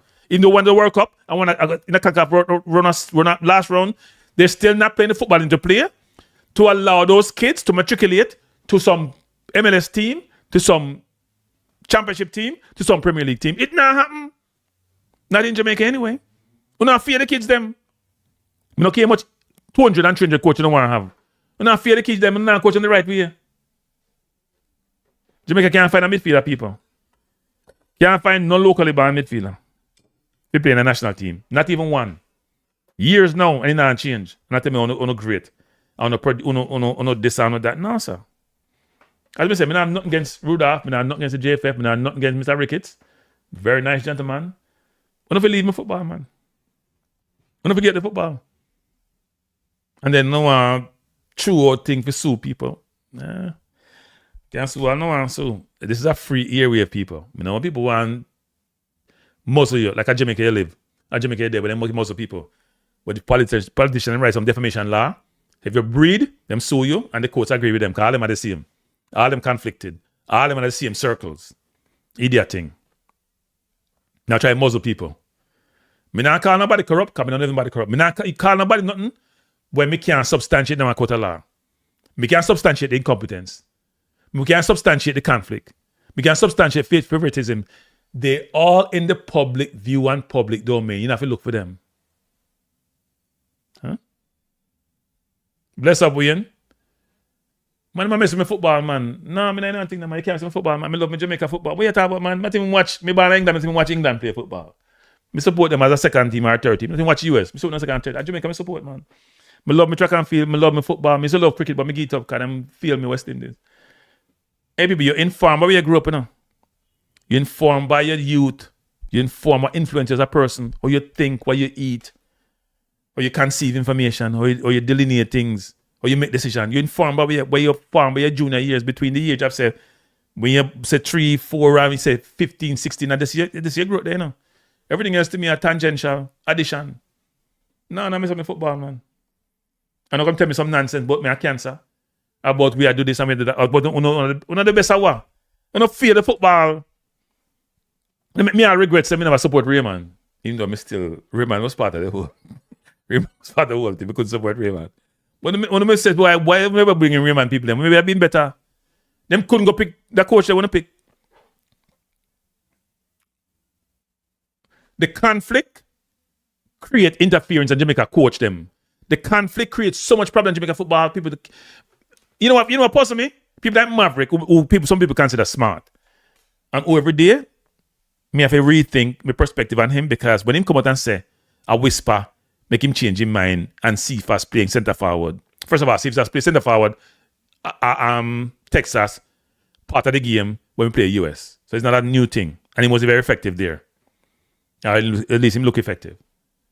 And you say, whisper your decision when the men make so much blatant, strategic, poor decision, and that inform your view. Then you topical, man. You don't know substance. You don't know substance, people. If I that inform, make you say, me change my mind about them. Then you know part of you know compromise to man, you know conflicted to man. You compromise to. I don't know conflicted, you know. Because if you know support the JFF, if you know kiss them ass, me be frank, them not give no interview. If them view you be an adversary, you know, out there, I told them, or you give them some nice friend interview, them not engage with you. They're not going to fire in line. And that's for them prerogative. You probably wouldn't do it either, to be honest. If you say I'm going to fight against me.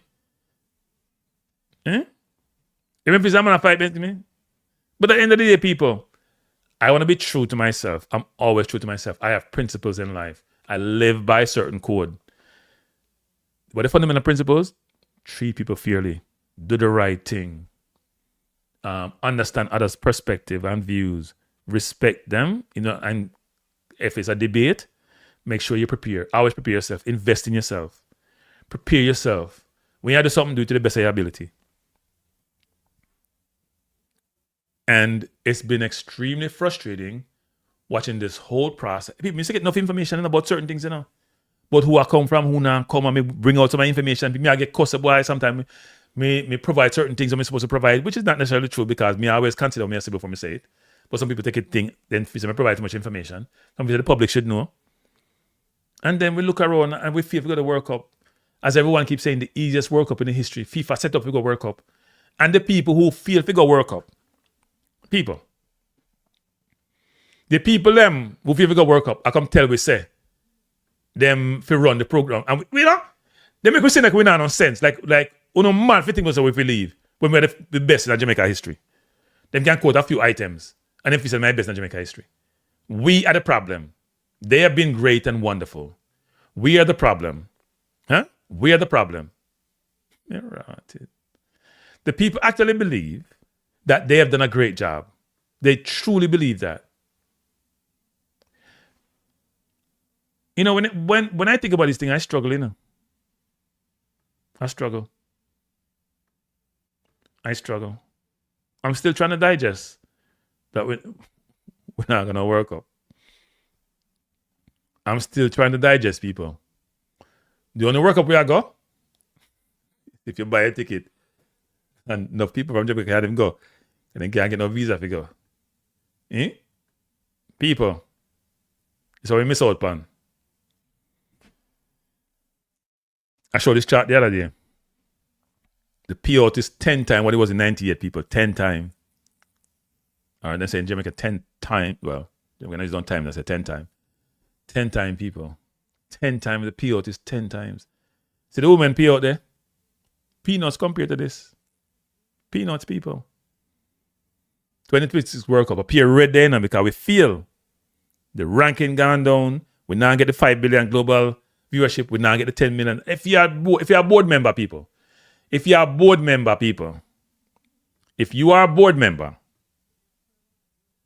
then you are negligent in your role. You are negligent in your role, people. If you continue to allow this nonsense to occur, you're negligent. Just think about it. If you allow this nonsense to occur, you're negligent.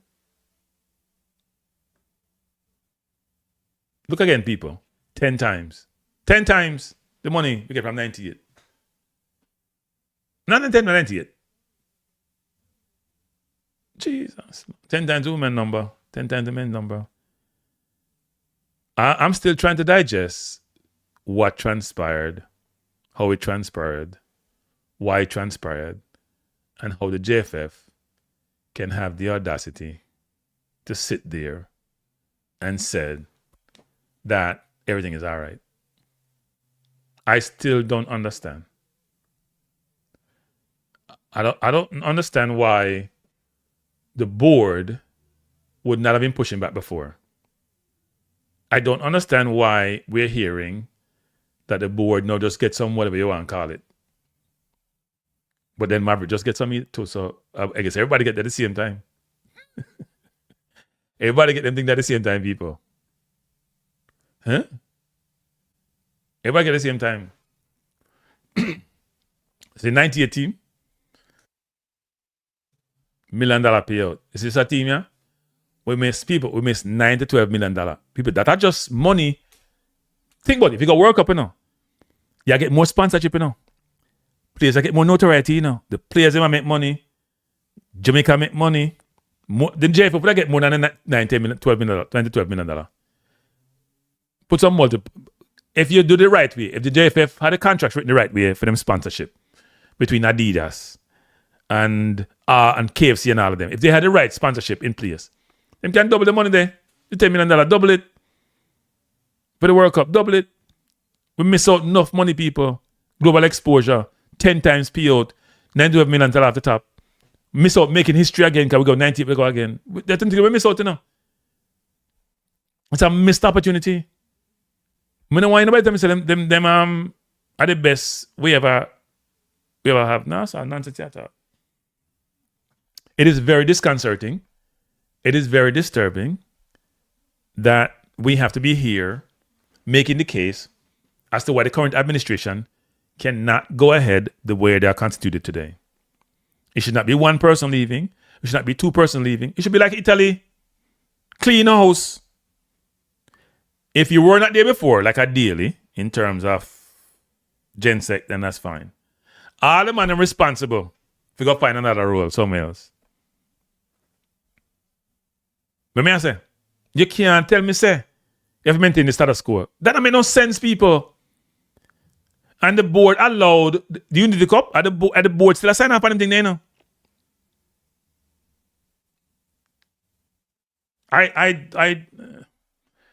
Me not get it, people. The board still sign up on anything there. The board is still signing off on what's transpiring. These people, if you don't know them, some of them, I don't know all of them. If you know them people, these people are responsible for Jamaica football. Take out Dennis Strong.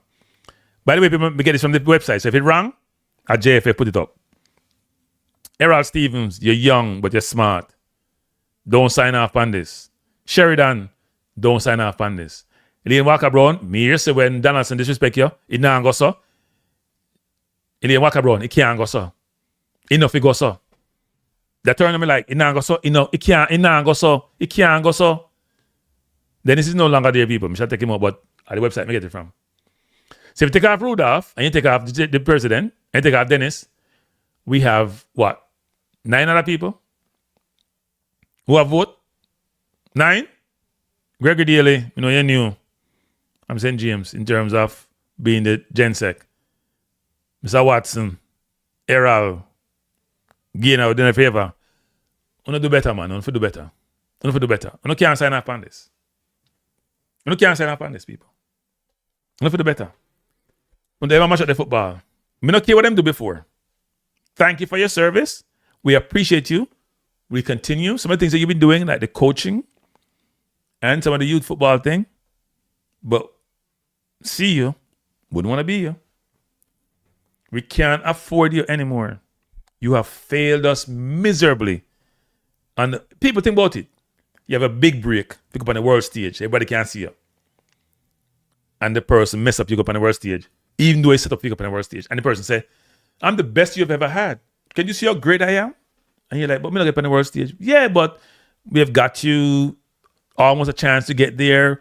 You missed out because your big toe too small, or your shoes never shine enough.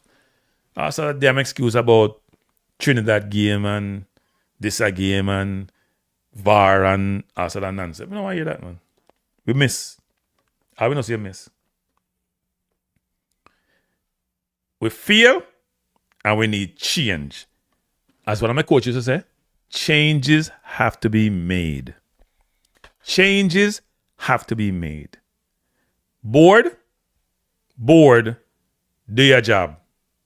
The board for the JFF, we are watching you.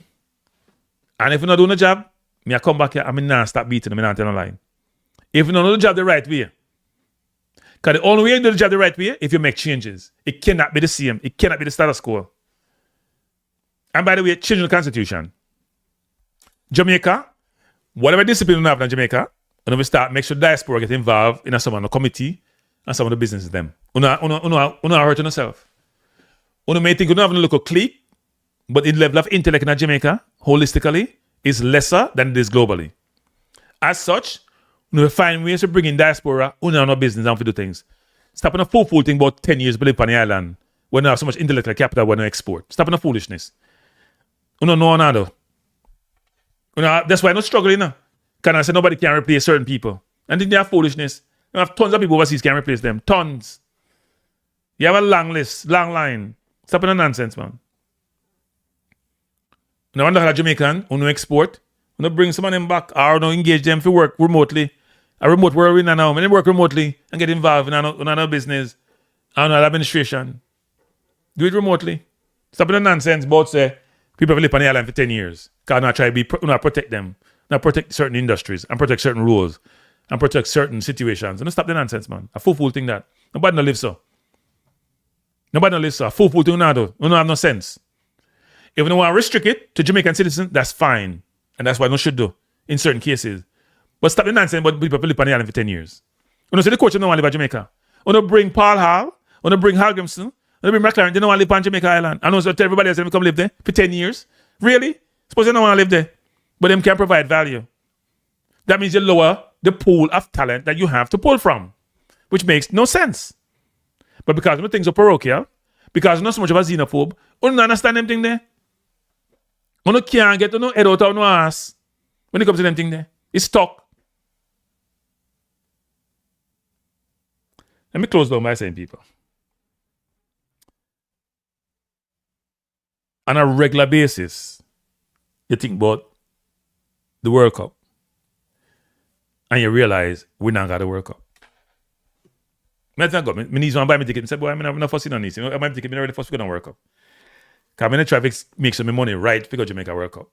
I care what the price will be. And I figure it out. But then first we go to the World Cup now. And then me I say, if you live in New York, you have to spend $150 on train and figure out what I'm saying. That's a full thing. I was hustle not train, I hustle with force you to go some game, we can watch on TV. I'm a country now play. We not force people. The fact of the matter is that this board have our Jamaica future in them hand. And this board needs to do their job. We're not asking for much. We are asking for Lane Walker Brown to say it can't go so. And it not go so. We're asking for Errol Stevens, who I respect his intellect. I watched some of his YouTube videos when he was doing them, to bring that same acumen to the environment, to the conversation. We asked for Bruce Gaynor, a long-standing board member, to stand up to this regime. Sheridan, who I've always said is one of the best athletes I've ever seen. As I in the video, Sheridan, do your job, my youth. Do your job. Do your job. Gregory Daly, the president elect you. I select you. For the role, but do no job, man. We have a responsibility to Jamaica. We have a responsibility to the country. We have a responsibility to the football community. We have a responsibility to the football, to the kids them. And we have to realize at some point that some of you in the board needs to also change, not just the people them who are in the football. Realize your competence, understand it, and are you the right person for the job? But before you even consider internally how that should work, you should consider who should run the football, who should coach the national team, who should do the JFF. We can't make the change because we don't have the vote. Because God knows we will make that change. You guys have the authority and the ability and the autonomy to make that change. Do right by the country. You want to be a nationalist? That's the right thing to do. The right thing to do is to make the necessary change. And think about it this way. Look how much money the various parishes have missed out upon. Look how much money the kids have missed out upon. Because of incompetence. Plain incompetence. Nothing else. Look how much money that could invest in the kids, invest in the youth, invest in infrastructure, invest in the football. All gone on the drains because certain people believe they know it all and it's been proven otherwise. I'm a final point for Jamaica traditional media. I've said this numerous times. Do no job.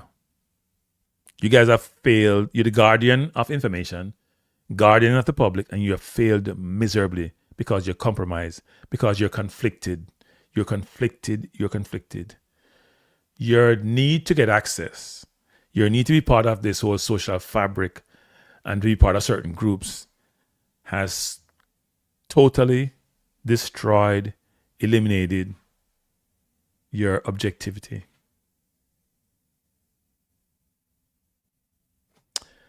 So here we have a moron. Good evening, Paul Moran. How you doing? Paul Moran, how you doing? Who supports this same organization. People like Paul Edwards are part of the problem for Jamaica football. Dinosaurs. Jamaica football need more youth like Errol Stevens in the administration. It need more people with a broader perspective. It need more people who have been exposed outside Jamaica, not just in Jamaica. When you get the diversity of thought that you need, which only comes from certain experiences and certain situations, it allows you to make better decisions. When you have people who can challenge the status quo effectively, not just topically, it allows you to have a better organization and do things better.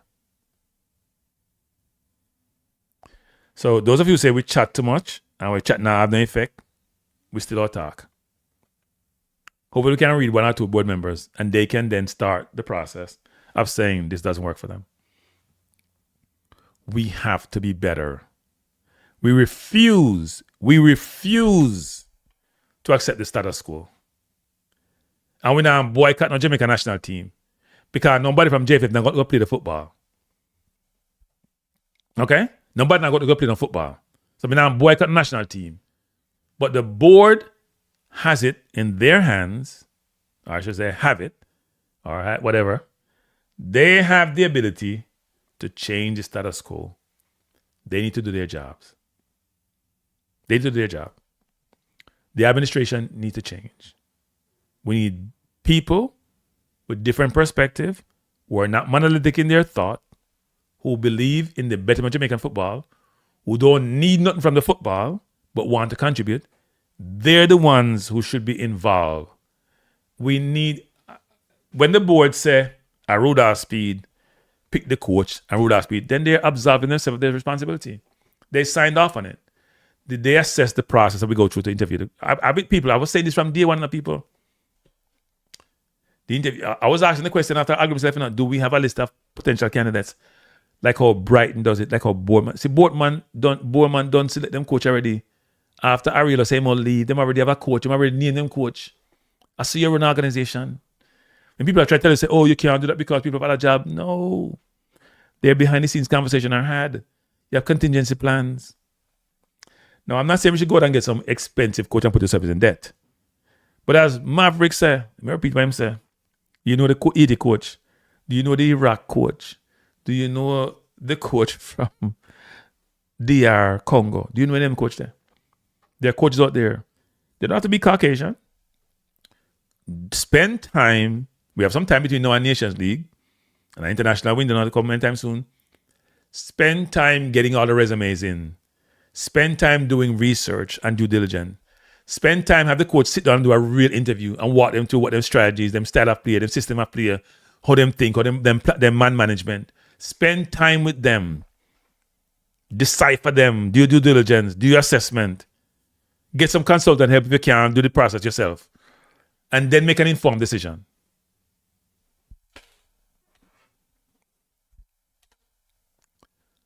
So here is one of these morons. Our football is nowhere. Our football didn't make the World Cup when they give you the World Cup. The under 17 and 20 team will be here, keep hearing talked about. People, go watch them play. I like those kids. Some of them ability, they're not where they're supposed to be at their age. They're not. So Paul Edwards, anybody who are inside with the JFF, they'll come here, TikTok, Paul Edwards, Reggae Boys Reactor, Nationalists, all of them are JFF people in some way, shape, or form, from an advisor capacity or them part of the JFF. And they come here in these programs and they're in the chat saying their nonsense, trying to protect their turf. But they're all the same ones who failed Jamaica miserably. And they want to keep the job. Which organization you're in where you failed? I gave the analogy the other day to people. And Rudolph Speid was playing Sebao, make it again for the 10th time. And Rudolph Speid put on a play in the 75th minute. And the player was messing up. Him take him off in the 85th minute. Take him off. And he was winning the game in terms of goal difference. Take him off. Him can't afford to mess up him thing. Well, we didn't take off the coach. We didn't take off McLaren. We didn't get rid of McLaren. And he messed it up. So Rudolph won it. Rudolph has to go. Sorry, Rudolph. You and the president, we can't see you not keeping a job. I cannot see how you keep your job based on how poorly you did. And if you want to tell the world that you've been the most successful administration in the history of Jamaica football, and you have no men's World Cup for sure feet, then you're disingenuous. If you come and tell anybody you're the most successful, and you don't go to one men's World Cup, and this year in your 9th year, because September come on 9 years, you're in a power, and you got no World Cup for men, and you had clear chance to do it, nonsense theater. Nonsense theater. How much World Cup you need if you go to World Cup? Good evening. Evening, Kranky. How are you doing? Good. Did you watch Arsenal play the other day? Today or yesterday? Yeah. No. Did they win? Yeah, but... Okay, keep going. What do you want to say? I just want to know if they won or not. Go, keep going. What do you want to say? We're talking about reggae boys. It doesn't stop you with your first comment about reggae boys. You want to do that first. You want to keep going. What you have to say? What you have to say to the people? Let me tell you, Kranky. Right now, you did watch the interview with Speid and Primal Sports? Yep. It's at this rate, Kranky. I don't feel as if I have the respect anymore to call Speid by his name, you know? I think I will refer to him as a virus moving forward. No, we're not do that. No, man. After the interview, the Kranky. No, we're not do that. You know, say more than they call Pogba virus one time. I know, but we're not gonna do that. When you're in a dressing room and you can call him conflicted, but we're not calling a virus. We're not calling a virus. Kranky. And I'm afraid to get sue people, but we're not like to do them things. Come on. You know, so me defend you enough time, right? Boy, trust me. Not calling a virus. Not a virus. Kranky. Him just know him do sometime. Him just know him do something. I'm not calling no virus. Yes, sir, people are not. I didn't call it. Coronas. I know me says a topical says so.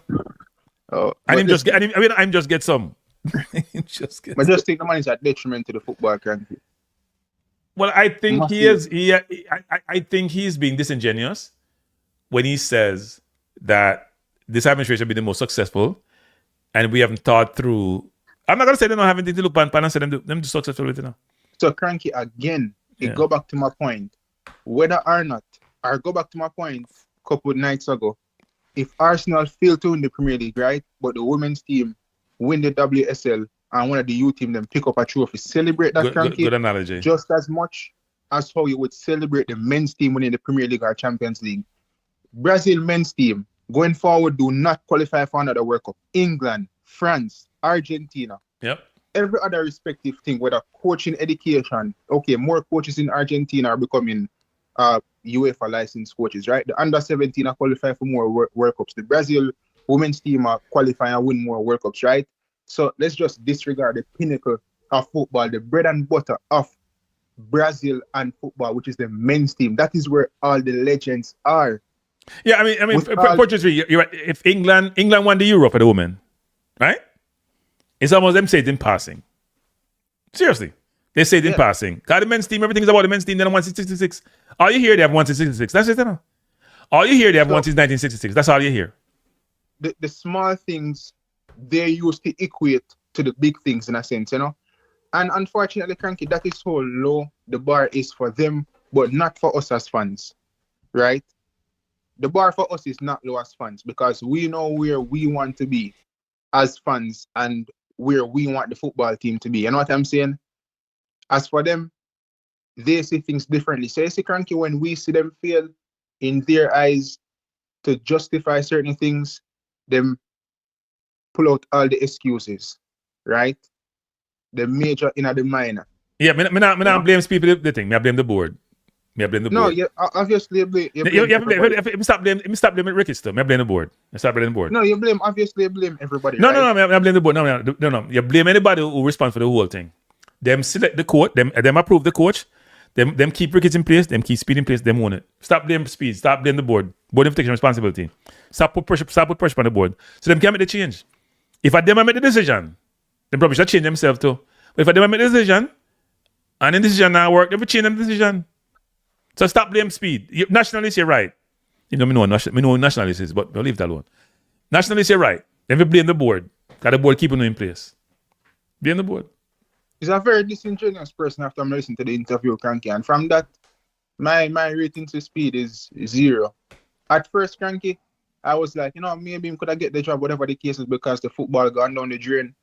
But the more I listen to him, I realize that this man is absolutely beyond delusional. Is there another word for delusional? I don't think it's delusional. I think here's what happened. So Rudolph is trying to substantiate and justify and enable himself, put his argument forward to coach a national team. The problem we have is the Jamaican media is compromised. Traditional media is compromised. And Rudolph pick and choose who him go on. The one him can bully, manipulate. You see the part careless and him bully the man them. You think anybody can come on my channel and bully me? You're mad, man. You can't come on my channel and bully me. You can't come on my channel and bully me.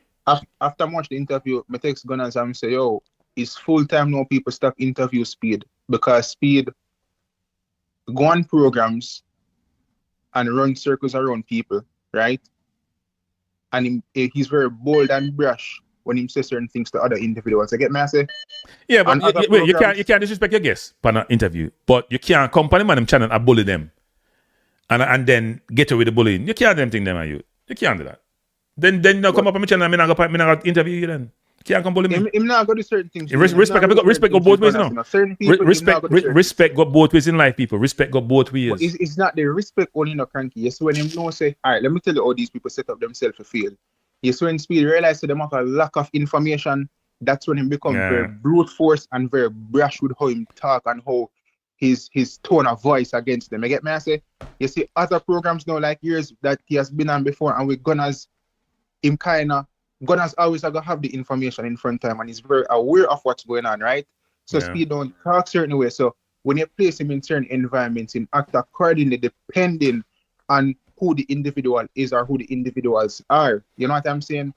But Kranky, to be honest, man, it's very heartbreaking.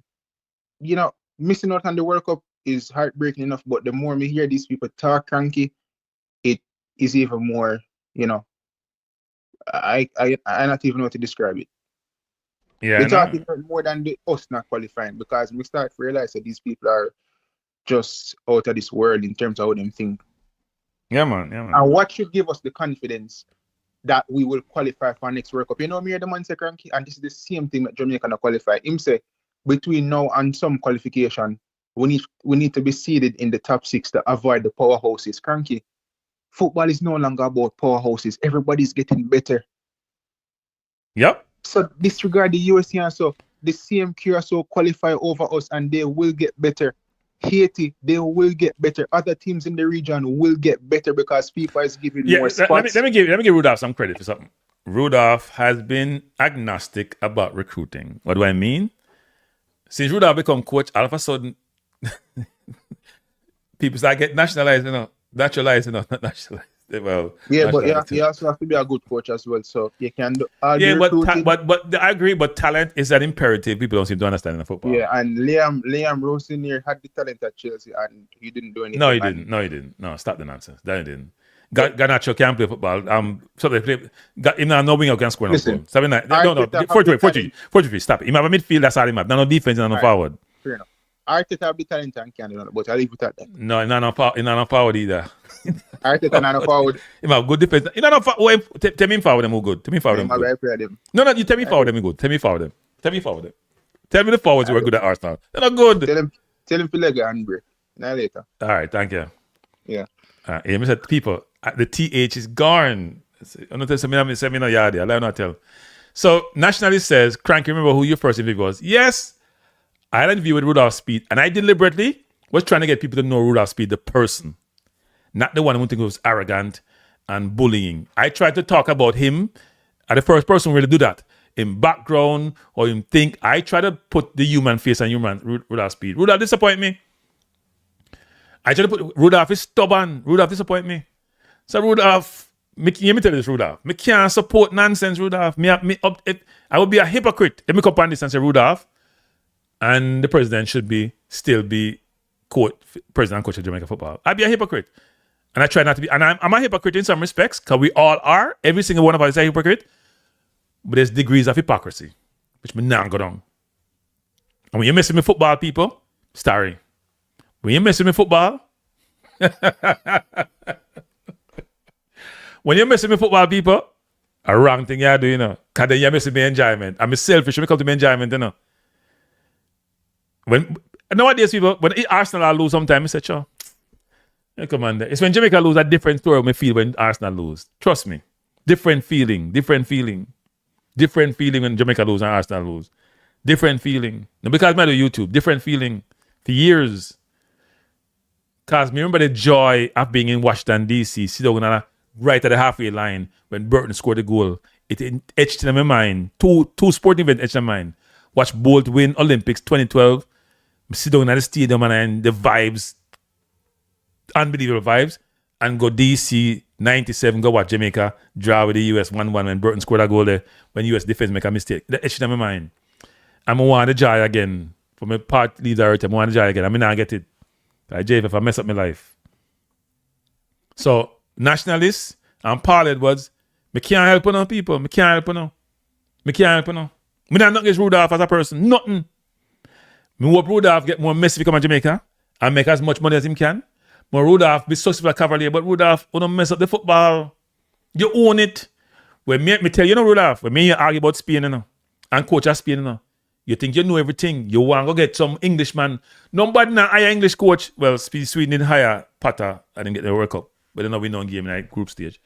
But nobody now go chase English person. They want innovative, thoughtful coach who are up to date and coaching methods and philosophy and can impart that. They want a coach who want to live at Jamaica. Don't forget, coach who want to live at Jamaica. Who want to go around and teach people them how the football is supposed to work.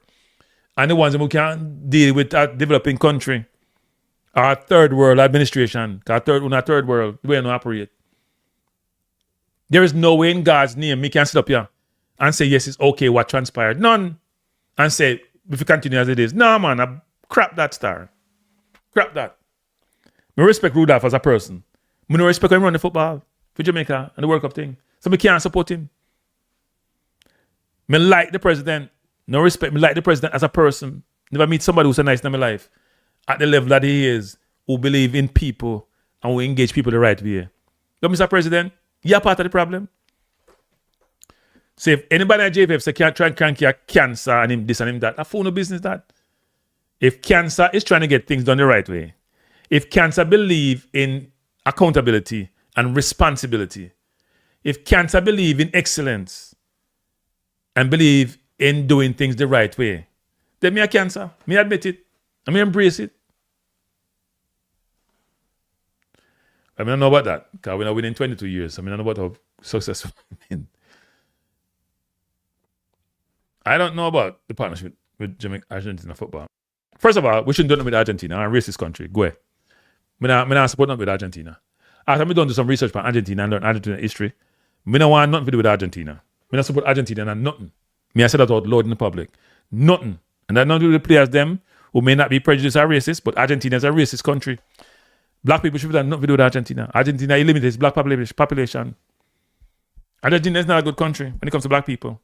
Me not support nobody don't support black people. Nah, I do that. Support my people. You know we get more trouble than anybody else amongst ourselves. I will not follow your foolishness. I'm a thinker for myself. No, you're not thinking for yourself. Overall picture. We didn't make the World Cup, Paul Edwards. Stop your nonsense. We lost 10. Paul Edwards, you're donating $10 million to Jamaica. Paul Edwards, you're going to donate $10 million to Jamaica. You'll help the kids, them. People, do you know how much cachet you get from go World Cup, people?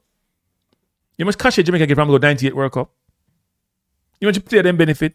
Or the administration benefit? Or the country benefit? Or tourism benefit? We are talking about Paul Edwards. Stop your nonsense, because we got a few more coaching nowadays. And we have under 17 make the World Cup. But nobody now watch. And we have under 20 in the last. All those some recent tick the box thing equate to us not making the World Cup. Paul Edwards. Don't stop the nonsense, man. Where can nonsense?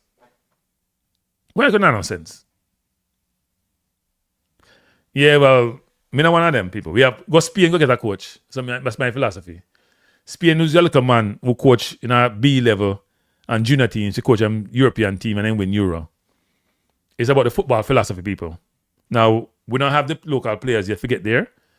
But we have the JFF, we're no strategic plan, the JFF. Where's the strategic plan to improve the football? Spain won upon online, JFF. We can go online and find Spain's strategic plan. But we can't find the JFF strategic plan, people. I'll drink some water. Please hit the like button.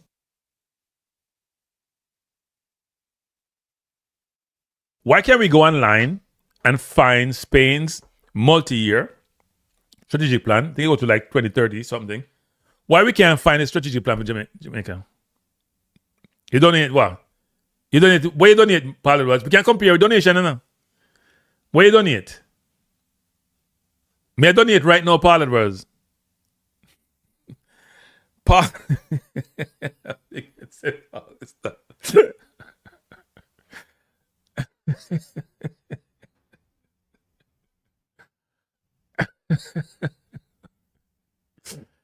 Yeah.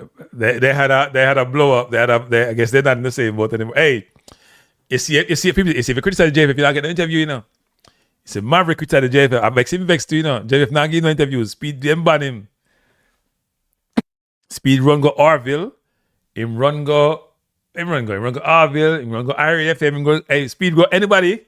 He can go bully. Rudolph, you know in that chat, Rudolph. Come see in that chat. You go anybody can bully. Anybody you can't bully, you nag up on them channel. And Rudolph, you know my profession. I mean, me and a man call me out say, I'm want to interview Rudolph and blah blah blah. People don't leave me alone when it comes to them things in my youth.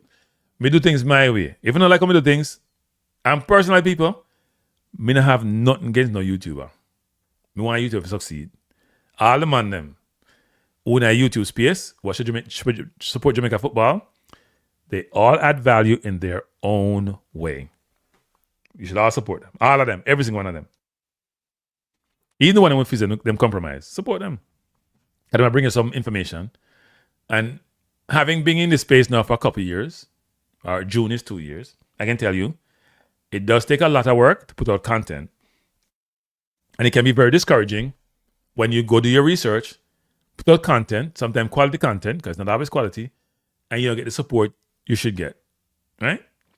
So, yeah. And Paul Edwards says, yap, yap, yap. Hey, Paul, we all can agree to disagree, no, Paul. Don't take it personal, Paul. It's not your fault you're a dinosaur. Don't take it personal. Yeah? Don't take it personal. And Paul Edwards, what does Maverick do? What does Orville do? What does Zina do? Don't they yap, yap, yap? We all yap. If you want to call it yap. If we communicate, we're bringing information to the public, we're engaging the public. That's what we do, Paul Edwards. We are media people, Paul Edwards. You forget that? Oh, I forgot. Traditional media is no longer media in Jamaica. They are conflicted. They are biased. All Jamaica local media want to talk about local versus overseas. And when we're going to go local. Them now push it. JFF.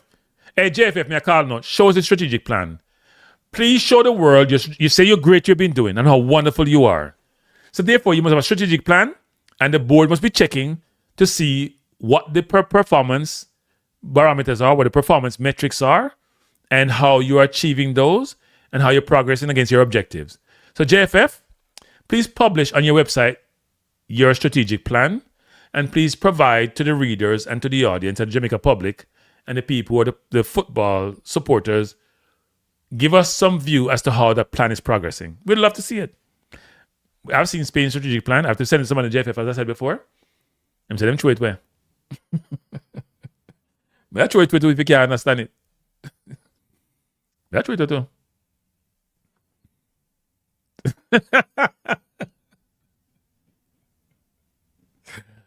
And I'm going to try to see him here. That's what I'm doing. Not like me and just take it out.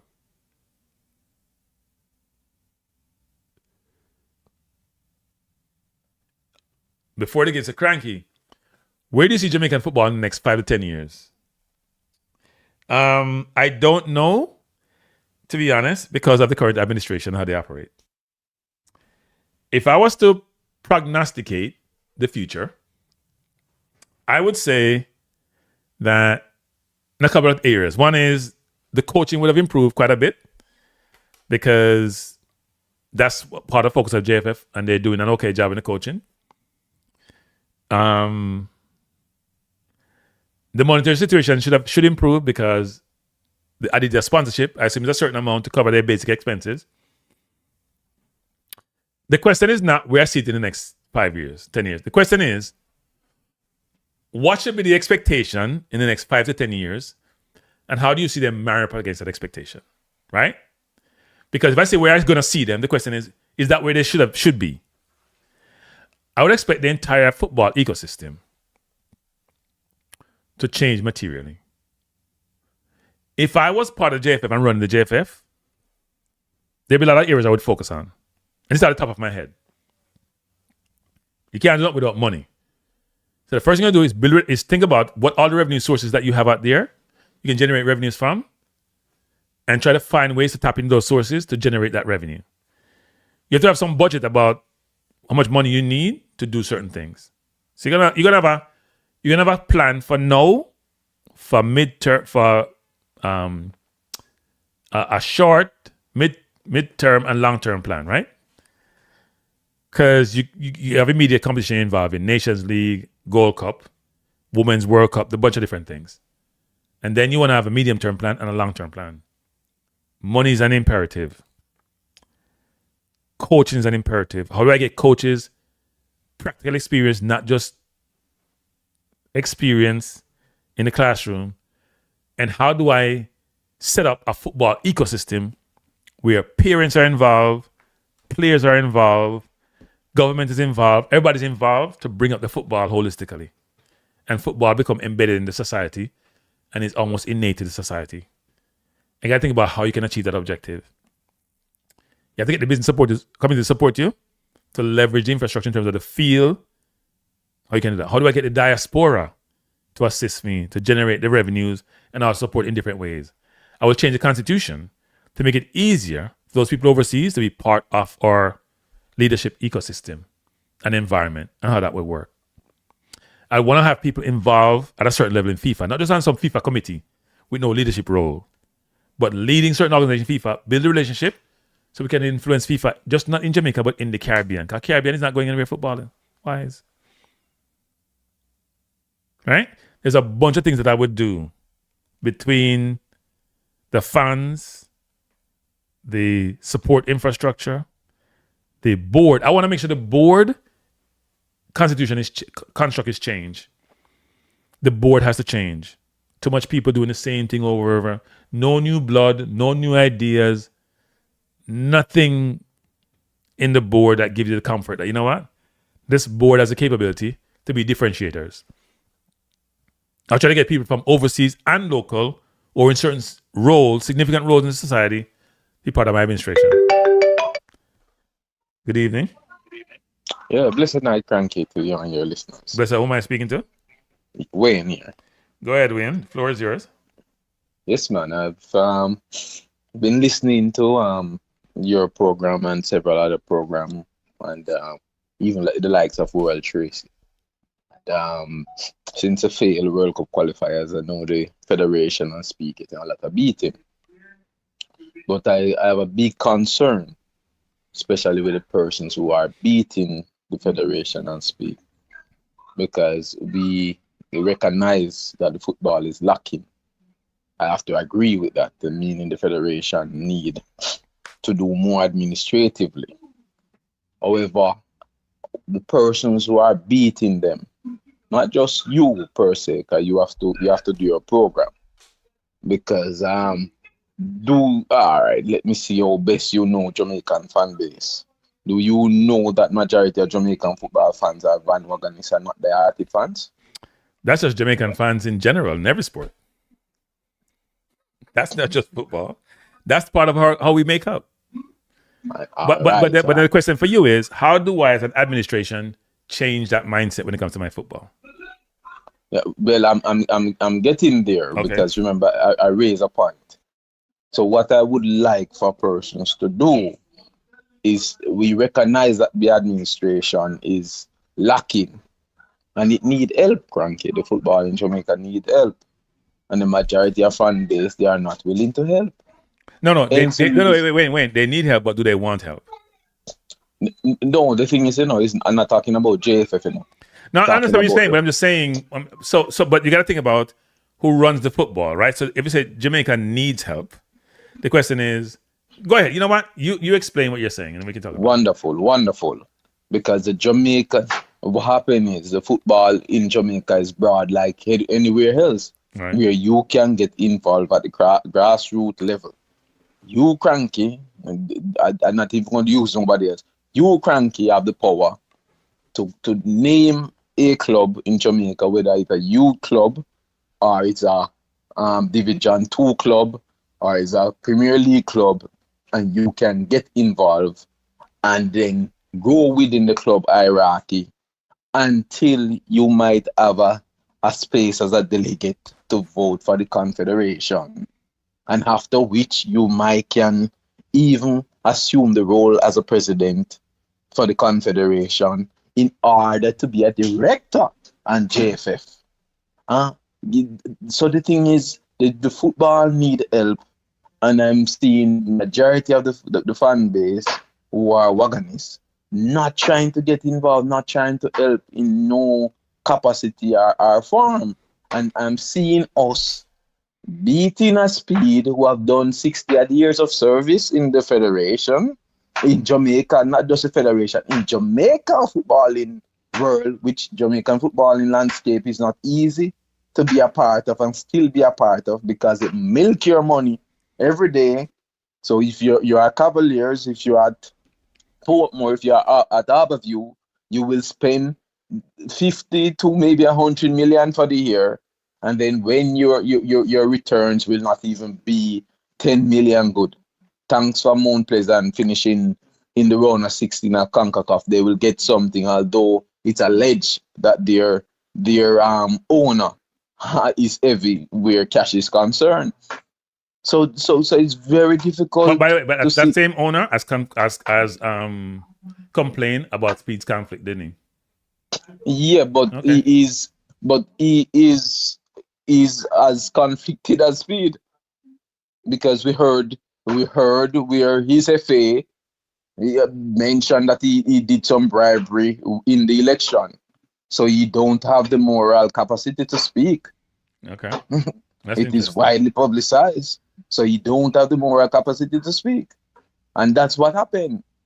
I am deeply concerned that the majority of the persons who are involved directly and in terms of the overall development of football in Jamaica, they're not speaking out. We hear Carvel Stewart representing Harborview. He's the only one. What happened to Portmore? What happened to, well, you said Mount Pleasant spoke, but he don't have the guts to speak because he's corrupted. What happened to, make we move around? What happened to Mike Henry club, Mount Pleasant? What happened to, where are the other clubs? Tell me some of the clubs, Kranky. What happened to Treasure Beach? We can go on it. What happened to all the other clubs? You have about 15 to 16 clubs in the lower division trying to go to the Premier League. Why aren't they speaking out? Why aren't the other 14 or 12 Premier League club in Jamaica speaking out? And they are the one who should be speaking out. Yeah, but isn't the question is, for some people believe that if I'm going to speak and I'm going to fall on deaf ears, why speak? Isn't that part of the also perspective of people? Yeah, but these people have the power to speak. They are doing the work. They are close to they are in the confed. They are close to the directors. These are the persons who voted for the directors. Right. And I have a reason why they are not speaking out, Kranky. And why they're afraid not to be part of. They're afraid that they won't get any resources that is going to be. Should that be allocated to them? All right, that might be a legitimate point. So I won't overlook that. But another major point is that maybe they just see that they can't do the work. They're going to say, why kill Speed? Why kill Ricketts? And if I take over, I can't manage it. I hear Danny Beckford beat them all the time. Why Danny Beckford don't try and assume the role of a president? Chances are he won't survive one day. But it doesn't go back to my point, which is why isn't in the Jamaica there's a broader reach, including diaspora, to be considered as part of this whole process. You just mentioned being part of the confederation. You know it's a 10-year requirement to live in Jamaica to be part of the JFF board or whatever leadership body, right? 10 years you have to live on the island. So suppose somebody left Jamaica and want to come back to Jamaica, or they want to do it remotely. That's not allowed. Yes, it's allowed. Maybe directly, maybe not directly. It's allowed. Because a lot of persons have stake in clubs. And if you have a stake in clubs, you have your president in your club, Kranky, and you tell your president to vote or do a certain thing, or the club to play a certain system, is Kranky running his club? And Kranky might not be the president of the club, but Kranky is the owner of the club. So there are many ways to skin a cat, Kranky. I'm just saying that I for one done a little work in the football landscape. Not anything. Yes, I brought a team to the Premier League, but it's not anything to speak of when you come on to what Rudolph Speid has done. It's not anything to speak of. So you're saying Rudolph Speid shouldn't be chastised for what he did in terms of qualifying for the World Cup? I am saying kind of, and that's because of what we allow him to do, meaning what nobody else is matching up to him doing. Nobody is making the sacrifice like him, Kranky. Nobody love it like him to sacrifice the whole. You think so you're saying he should not be subjected to any criticism? I am saying he should be subject to criticism, but I would have given him one last chance. He got 2 matches. I would have given him the chance to prove what he can do as a coach, and then without a doubt, he will have to step away. He would have to step down and get his beaten, because we have not graded Rudolph Speid as a coach in the national team as yet. Yeah, but here's the problem. But you can't bifurcate. You can't decipher Rudolph, the Cavalier owner, Rudolph, the Cavalier coach, Rudolph, the sporting director of the Cavaliers, Rudolph, the technical director, Rudolph, the Indian coach, Rudolph, the technical advisor. You can't break them up, you know. They're all under this umbrella of Rudolph's influence on Jamaica football. So when something goes wrong, you can't then say, well, give the coach when he failed at all the other roles. I think the one, not Cavalier roles he failed at, but in Jamaica football in general. I kind of partially agree. Why I partially agree? Because all the other coaches except Rennie Simoes has failed. I saw us give Al Grimson a lot of praises. I saw you give Al Grimson a lot of praises. I saw entire YouTube and entire Jamaican fan base give Al Grimson a lot of praises. Al Grimson went to Copa and he performed against top 50 clubs who are ranked 59, I must say. Sorry, 49 and 48, just in their 40s, and he got a lot of 3-0 from those clubs. Well, wait. I'm a qualify. We have to qualify that. So in defense of Hagrimson didn't play the best football, but Hagrimson worked with what he. First of all, Hagrimson, and I know this for a fact, didn't get the support from JFF he think he should have gotten, especially in recruiting, especially in naturalization, especially for the junior teams. He didn't. Right. Secondly, Hagrimson made it to the finals of the Nation League. Apart from one buck up home goal, he would have beaten the US and been in the finals. No. Not final. No, he went to the semi-final. And apart from a buck up goal by Burke, because I was at the game, and apart from a miss by Cephas, because I was at the game, he'd have been in the finals. I have a chance to win it, right? I'm going to go back. Wait. Let me finish. You have the time. We need the time. So I'm giving you an example of what he has done, right? When he went to the qualifiers, he was fine. I'm not saying Algrims was perfect, but I went to Algrims to practice. And I see him work on stuff, and they work in game. They go to him scoring against the US, me see that practice, he work in a game. And he also had the respect of his team, right? And when you hear all this thing about the coach being poor when Algrims was here, he wasn't perfect. And Copa was when he got a job before Copa, you know. He was hired from January, you know. So Copa was just probably an annoyance thing. You don't want to be there. He was hired from the January. Go check Ireland. He was hired from the January, and Copa was in the summer. Him left already. Him left a long time before, so you can't blame Hagrimson and say, boy, we praise Hagrimson when he wasn't deserved, because Hagrimson had left before Copa. All right, Kranky, that information is afterwards. It's post what everything happened. So no, but we're talking about why we praise somebody versus, right? Yeah, man, but what I know, and you make me lose a very important point, but let us try to catch up. What I know is that Al Grimson was a coach that went to Copa, and he played similar ranked team to what Coach Speid just played, 40-something ranked team. He got 3-0. You just said Al Grimson didn't reach a final because of a own goal by Burke, right? Which I saw it. It was true, but on the other hand, is also true. Rudolph Speid just got knocked out of the World Cup qualifiers because of a hand goal by Congo. Rudolph Speid team didn't score no goal against Congo. Hagrimson scored against the US. Hagrimson win the game. He should win the game twice. He win the game when Cephas missed the 1-on-1 with Turner. Yes, wait, I must give you. We didn't take a shot at the goal from Congo. We're never going to score against Congo until next year. See me playing next year, we wouldn't score against Congo. No. That's not fact. True.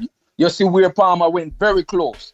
Don't come with that. No, wait, people. We're talking about goals. First of all, Rudolph Speid never scored a goal against no top.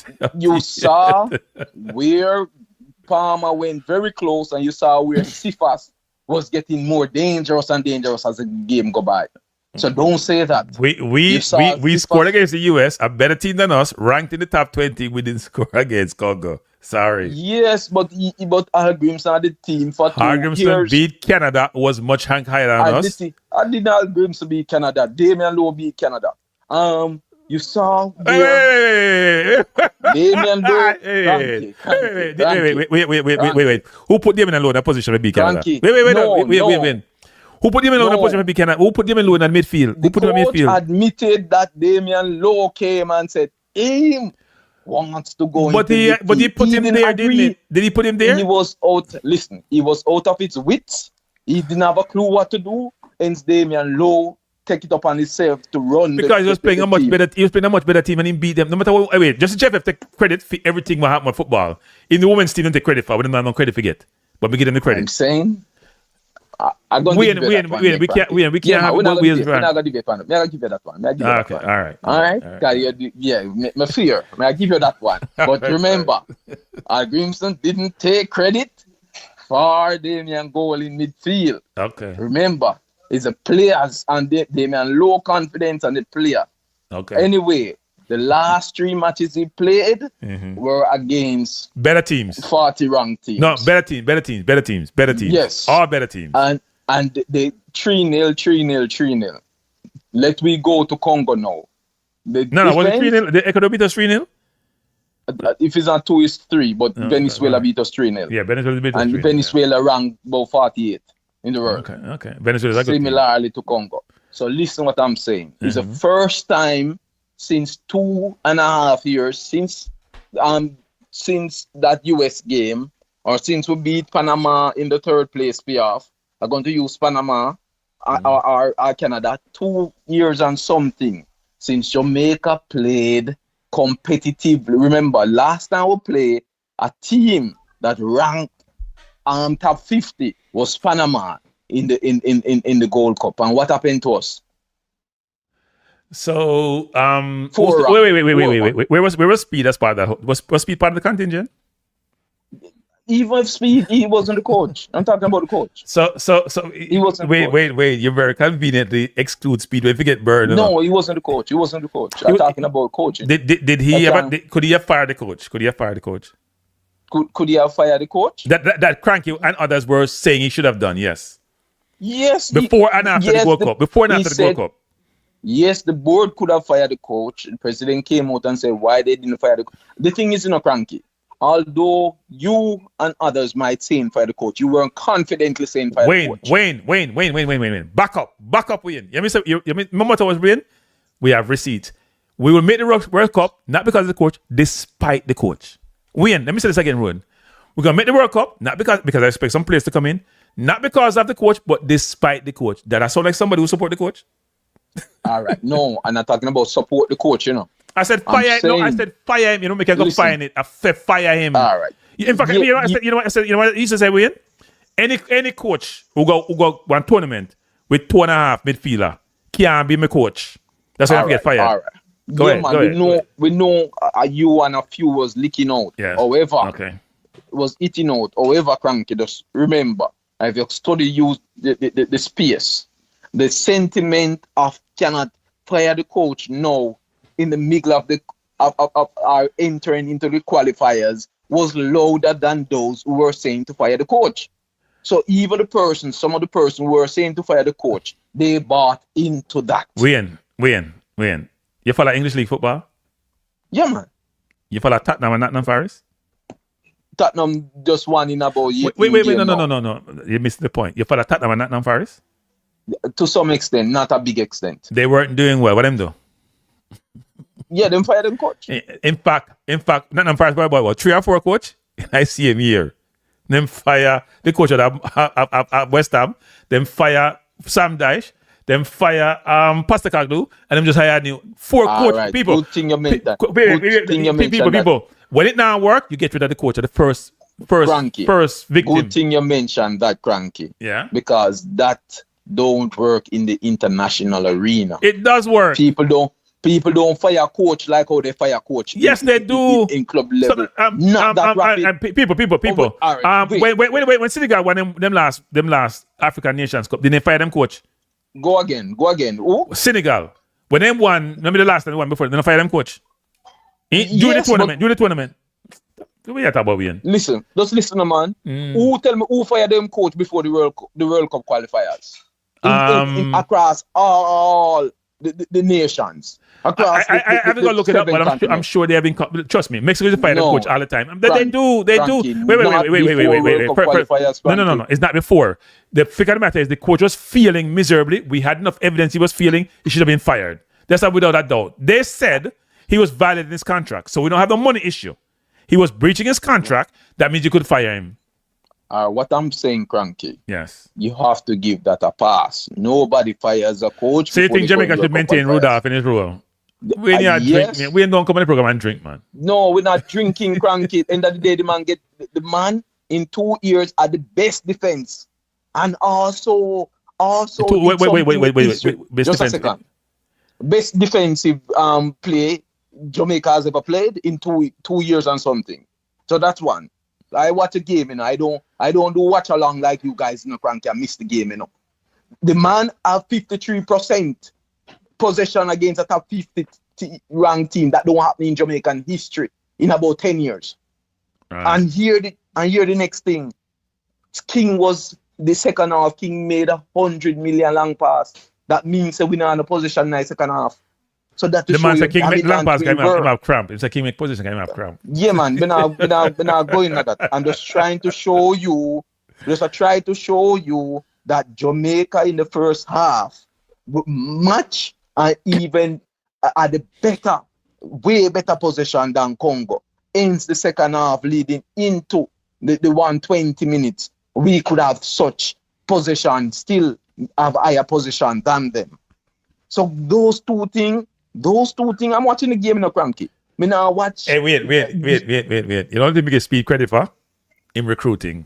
The only thing we give him credit for. And if he had more, wait, let me tell you something. Speed didn't do a good job leading up to the tournament. Speed never have no Zoom call. Speed never go lay out a whole construct about how they should have working on. Now beat my chest. And you know, somebody come tell me say, at the same thing is what another coach do. What they do the same thing what Speed do. But me lay out, I'm gonna get from nobody. Me just lay it out and Speed don't do none of that. Speed do what half the cuff thing. Speed don't have no well thought out from day one when him get appointed, December 15th, through when him have the first meeting. Speed never call on Zoom call with nobody. School have no engagement. You know, send no tape to nobody if you go watch Congo play. Go just New Caledonia play. You don't do none of that. So I understand when I talk about Wayne. I understand Wayne. The most difficult film, you know, Kranky, if you not beat him from December 15th. Wayne. When you get Wayne, me tell you Wayne. Come work in a corporate a long time. So we get that job, Wayne. We get that job. You work through, if we get the job, what you do, your first 100 days on the job, you work to what you do on the job, Wayne. Your first 100 days, how am I going to make myself in position to be successful on a go-forward basis? Speed never do that. Alright, you remember tell you what me beat Speed for, Kranky? Understand? I beat Speed for his ranting, that him doing the interview and ranting, and talking about Whisper and talking about Leon Bailey. Those unprofessional things. Him get beaten for, and his campaign that he's going around trying to campaign now. That is what I am beating. You just want to beat Speed for none of that? Me not beat Speed for none of that? No, man, I hear you address it since night. No, me beat him in the context of this. He might try to convince me. But no, I'm supposed to do that for you, get him job. Me not beat Speed. Me not beat Speed for beer, you know. Me not beat Speed for beer, you know. No. And that is where he might go wrong. No. But Speed is going to try and convince detractors. Listen, you know, Kranky. The whole nation against Speed already. If he's going to try and convince his detractor that is going to be anti-Speed, I don't need. If Speed is going to take this role, I need Speed to be the Speed that went against Congo. I need him to in first time in 5 years, Leon Bailey bench. Speed did that. First time in 5 years. But then he gave him 120 minutes and he was awful. So you justify that? Wait, I don't know the reason for that, but I know that the first time in 5 years he bench. That's Bailey, true. Bobby Reed, Palmer. I'm just saying, Speed have the guts. Speed have the guts to do what even foreign coaches won't do, and that's what I'm going to rate him. Is he has the guts, coach. or he knows he get away with it versus other foreign coaches? No, it's not about get away with it, Kranky, because we all know that Bailey in the Jamaican shirt is not the Aston Villa Bailey. So Bailey deserves to bench sometime. And come on, what I'm simply saying is that in the football arena, Speed using, which I don't fully agree because Bailey is my baller. Whisper is my baller, so I don't fully. Bailey was. Wait. Bailey was awful. Bailey was awful. Hey, people. Me and someone I chat. When they MF mastered about why Bailey awful. See the goddamn stats there, people. It must piss me off. See the stats there. Right. No. The stat was true. Wayne, please don't do this, Wayne. Please don't. You get enough time, Wayne. Please don't do this, Wayne. Don't justify. No, man, I'm not debate on that, but you know that sometimes stats is not true. The man had 30 turnovers in one football game. 30 turnovers. 30 turnovers, people. 30. Yeah, man, it was awful. The stats is awful. But what I'm simply saying is that I'm not being biased here in any way towards Bailey or Whisper. I'm telling you, he's my baller. but Speed have something about him, Kranky. I am not saying Speed doesn't have his own mind and doing one thing, you know. But Speed has to realize with major failure come major repercussions. And I agree, but it wasn't a major failure. It was a handball. Wait. No. Separate him as the advisor. The immediacy. No. Him select the coach. Him select the coach. Yeah, listen, I'm saying it's not him. It's the board. That's all. He's the one who recommended the coach. Hey, wait. Yes. You watch the interview with me and Speed. We have the big fight on another program. Both coach. Yeah, man. Okay. All right. So listen what I'm saying, Kranky. Is coach. I'm basically talking about the coaching. If Speed should go and he go, I have no problem with it because he was a part of the failing entire team. Yep. I'm just talking about him as a coach. Okay. Just as a coach. And plus, we are missing a big part of this. We are beating the president, we are beating the coach, and we're not beating these players, Kranky. The players them deserve to get whole heap of beaten. No, man, players get beaten. Wait, why you talking about man? Players get beaten regularly, man. No, man, Abdullah alone not beat, man. Abdullah alone not beat, Win. We have receipts, Win. We have receipts. You have receipts, Bailey alone not get the beat. Win? John, yeah, Bobby Reed get maybe half the beat and Bailey get. No. Other than Bailey and Bobby Reed. Win. Go ahead. Here Wilson will be Kranky.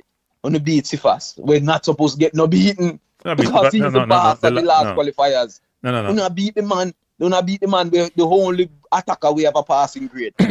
That's why I'm saying, Frankie, the Jamaican fan base is twisted in their thinking, and with a twisted mentality like the Jamaican fan base is, Jamaica is going to take another 60 years to reach the World Cup. I think it's disingenuous to say we don't beat the players and we only beat certain players. That's not true. Yes, man. We only beat certain players. So do I beat John Russell? Yeah, but John Russell. Wait. No. After Sifas. But after Sifas, it was John Russell. So, but you said we only beat certain players, but we beat everybody. We beat other players. We get beaten. Did I beat Ethan Pinnock? Did I beat Ethan Pinnock? Hardly. Weird, you stutter. Ethan Pinnock hardly. Did I beat King? You understand? King get beaten all the time. Did I beat your captain when him go give the goal at Curacao and go people can ask him a question? People hardly. Wait. Yeah, you did. You did. Okay. But remember, Kranky, I'm not talking about you now. Okay. And yeah, some of the things you are not guilty of. I'm talking about the entire footballing, Jamaican footballing fan base. Okay. We have the thing twisted. What happened in a Kranky? Those who give us them best, we give them the worst. The example, Sifas. Look, I think Sifas deserve credit, but I think Sifas also deserves some beating. Not the beating where him is on every YouTube program getting beaten for months, just like our Speed. No, that's probably true, and you're surely probably guilty of that. It's probably true, but you know the problem we have with Sifas is the numbers are so bad sometimes it hurts. And we know him ability. We don't. You don't get beaten for and get beaten for decision making anything else, you know. You know, get beat because him quicker, him can score a goal. Him get beat because decision making.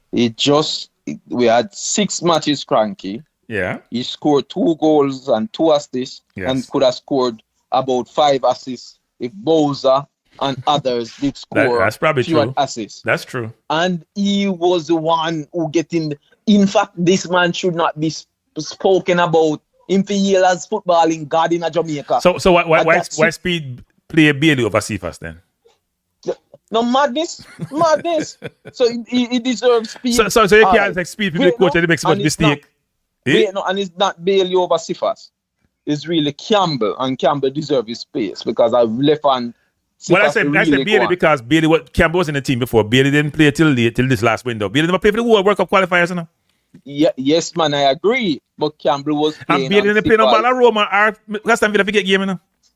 Yeah, I know, I won't agree with that. Roma sent back Bailey at Villa, kind of play well. Bailey wasn't getting no game, people. Bailey wasn't playing. No, he wasn't playing. No, he got injured too. They had him play a couple. That's part of it. True. And they played him out of position to Kranky. But when they Villa get rid of him. No, but play him as centre forward. But win. He wasn't playing well anyway in the play. Up to now, him still not play well. We watch him play every game and win. Up to now, him still don't play well. He not play well. In fact, we are desperate for him to play well enough. Them desperate and still don't play well. He not play well, but for many months, him just start look good and look fit. Okay. That's true. Him just start look fit now and look well. And well, him look fit. Daily, none about look good. Look good. Yeah. Look no, fit. me not say look good. Okay. Look fit. And a fit Bailey will give us more than an unfit Bailey. So him just get fit now. Okay. You understand? He just get fit. What I'm saying, Kranky, is that I am just judging Speed based off of coaching. The 2 matches. Got about 5 chances against New Caledonia. And we scored 1, unfortunately. The stats are there. And we saw it. Anderson could have scored. Barbary could have 2. Kadamatiri cannot head out a ball in the goal to save him life. So what I'm saying, and then by the way, Kadamarti was very poor against. Kadamarti should not have survived the first half against Congo, DR Congo. Kadamarti was poor. Yeah, I would admit that Kadamarti was poor, ridiculous. If you stats them, they weren't as bad as Bailey, but they were not good stats. But go ahead. Call it like we see it. We call it like we see it. We're not partial. We call it like we see it. It is pressing. We needed this pressing, and we didn't have a out and out center forward. So I don't know who else we could have put in. And then the next thing I have to beat Speed for. Why did you have the 2 practice matches? Bring the guy in, not even did expose one of them. I'm not one of the guys who going to go with all of Speed stats, you know. As I said, I would have included Whisper. I wouldn't have gone with all of Speed stats. It should have excluded. If you include people like Fuller, you could have included Whisper. So that's the thing. I'm not going to work with all of his stats. Right. So I would have wanted to at least one of the local baller. Ellis, the guy did so well in the last match. You are against Congo now. You understand? You saw what you call him. We saw Mason Clark. Yes, he's on farm, but we saw him in Caledonia, which was an easy opponent, and he didn't give us much. Yes, Brooks. Is Brooks who came on and Brooks, did nothing? Yeah. But Brooks played out of position though. Yeah, but he didn't play in the last match. He played 10. Yeah. All right. He introduced All. All wasn't bad, you know, for a youngster, you know. I have to give props. All is 20, you know. Yeah, man, I have to give props for that. So that's what I'm trying to tell you, that I will give Speed like a props for that. But Speed, listen when Speed going to lose. If Speed get this job and Speed get covered, Speed strength is in his bravery, using the youngest team ever in the Premier League locally and won it back to back. If Speed loses bravery, Speed is going to lose consistently as a Jamaican coach. If you no plan to be brave and a little bit on the arrogant side, Kranky, you have to maintain that little arrogance there. So, wait, but you know something. Wait, I'm not judging. I'm not saying Speed should go based off his coaching. You know, I'm saying Speed is the architect of this whole failure, and I can't reward failure. I understand you, Kranky, but I won't agree with you because I am only judging based off of coaching. Okay. Listen, I have seen the big name coach. When the big name coach comes, it have to take them a year to get them footing, because they have to rely upon Garden, more and Garden. They have to rely upon local man to tell them who is who, where and what. Them now do no homework. They no respect Jamaica. None of them. McLaren don't respect Jamaica. Grimson don't respect Jamaica. None of them don't respect Jamaica. When they come in here, they just come in here with one thing in mind. Mason Green. Just remember I tell you, any coach we get from now on from overseas, one thing they are interested in, Mason Greenwood. And trust me, Mason Greenwood wait, not coming. I have a question when you win. Do you think we do a good job of recruiting? Of recruiting? Yeah. We haven't done a bad job, but I don't believe recruiting is our problem. I think recruiting is a problem. I think it's been awful. It's a big problem. I don't think recruiting is a problem. So I don't think people recruiting. If Jamaica recruiting well, England should be concerned about Jamaica recruiting. Listen, Kranky. Listen, we have a promoted, one of the hottest man who's been promoted now into the EPL, Mason Clark. How did Mason Clark look over the 2 games, Kranky? No, Mason Clark was new. He and Andre Brooks didn't look good. They didn't look good. All right. Mason Clark is a very good footballer. They didn't. But here's the point you're missing, though. We're talking about individual situation. I'm talking about the holistic process of recruiting and how do you do recruiting and who do you source and what the process is for naturalization. You should be trying to naturalize. Everybody can naturalize. That's the first thing you should do.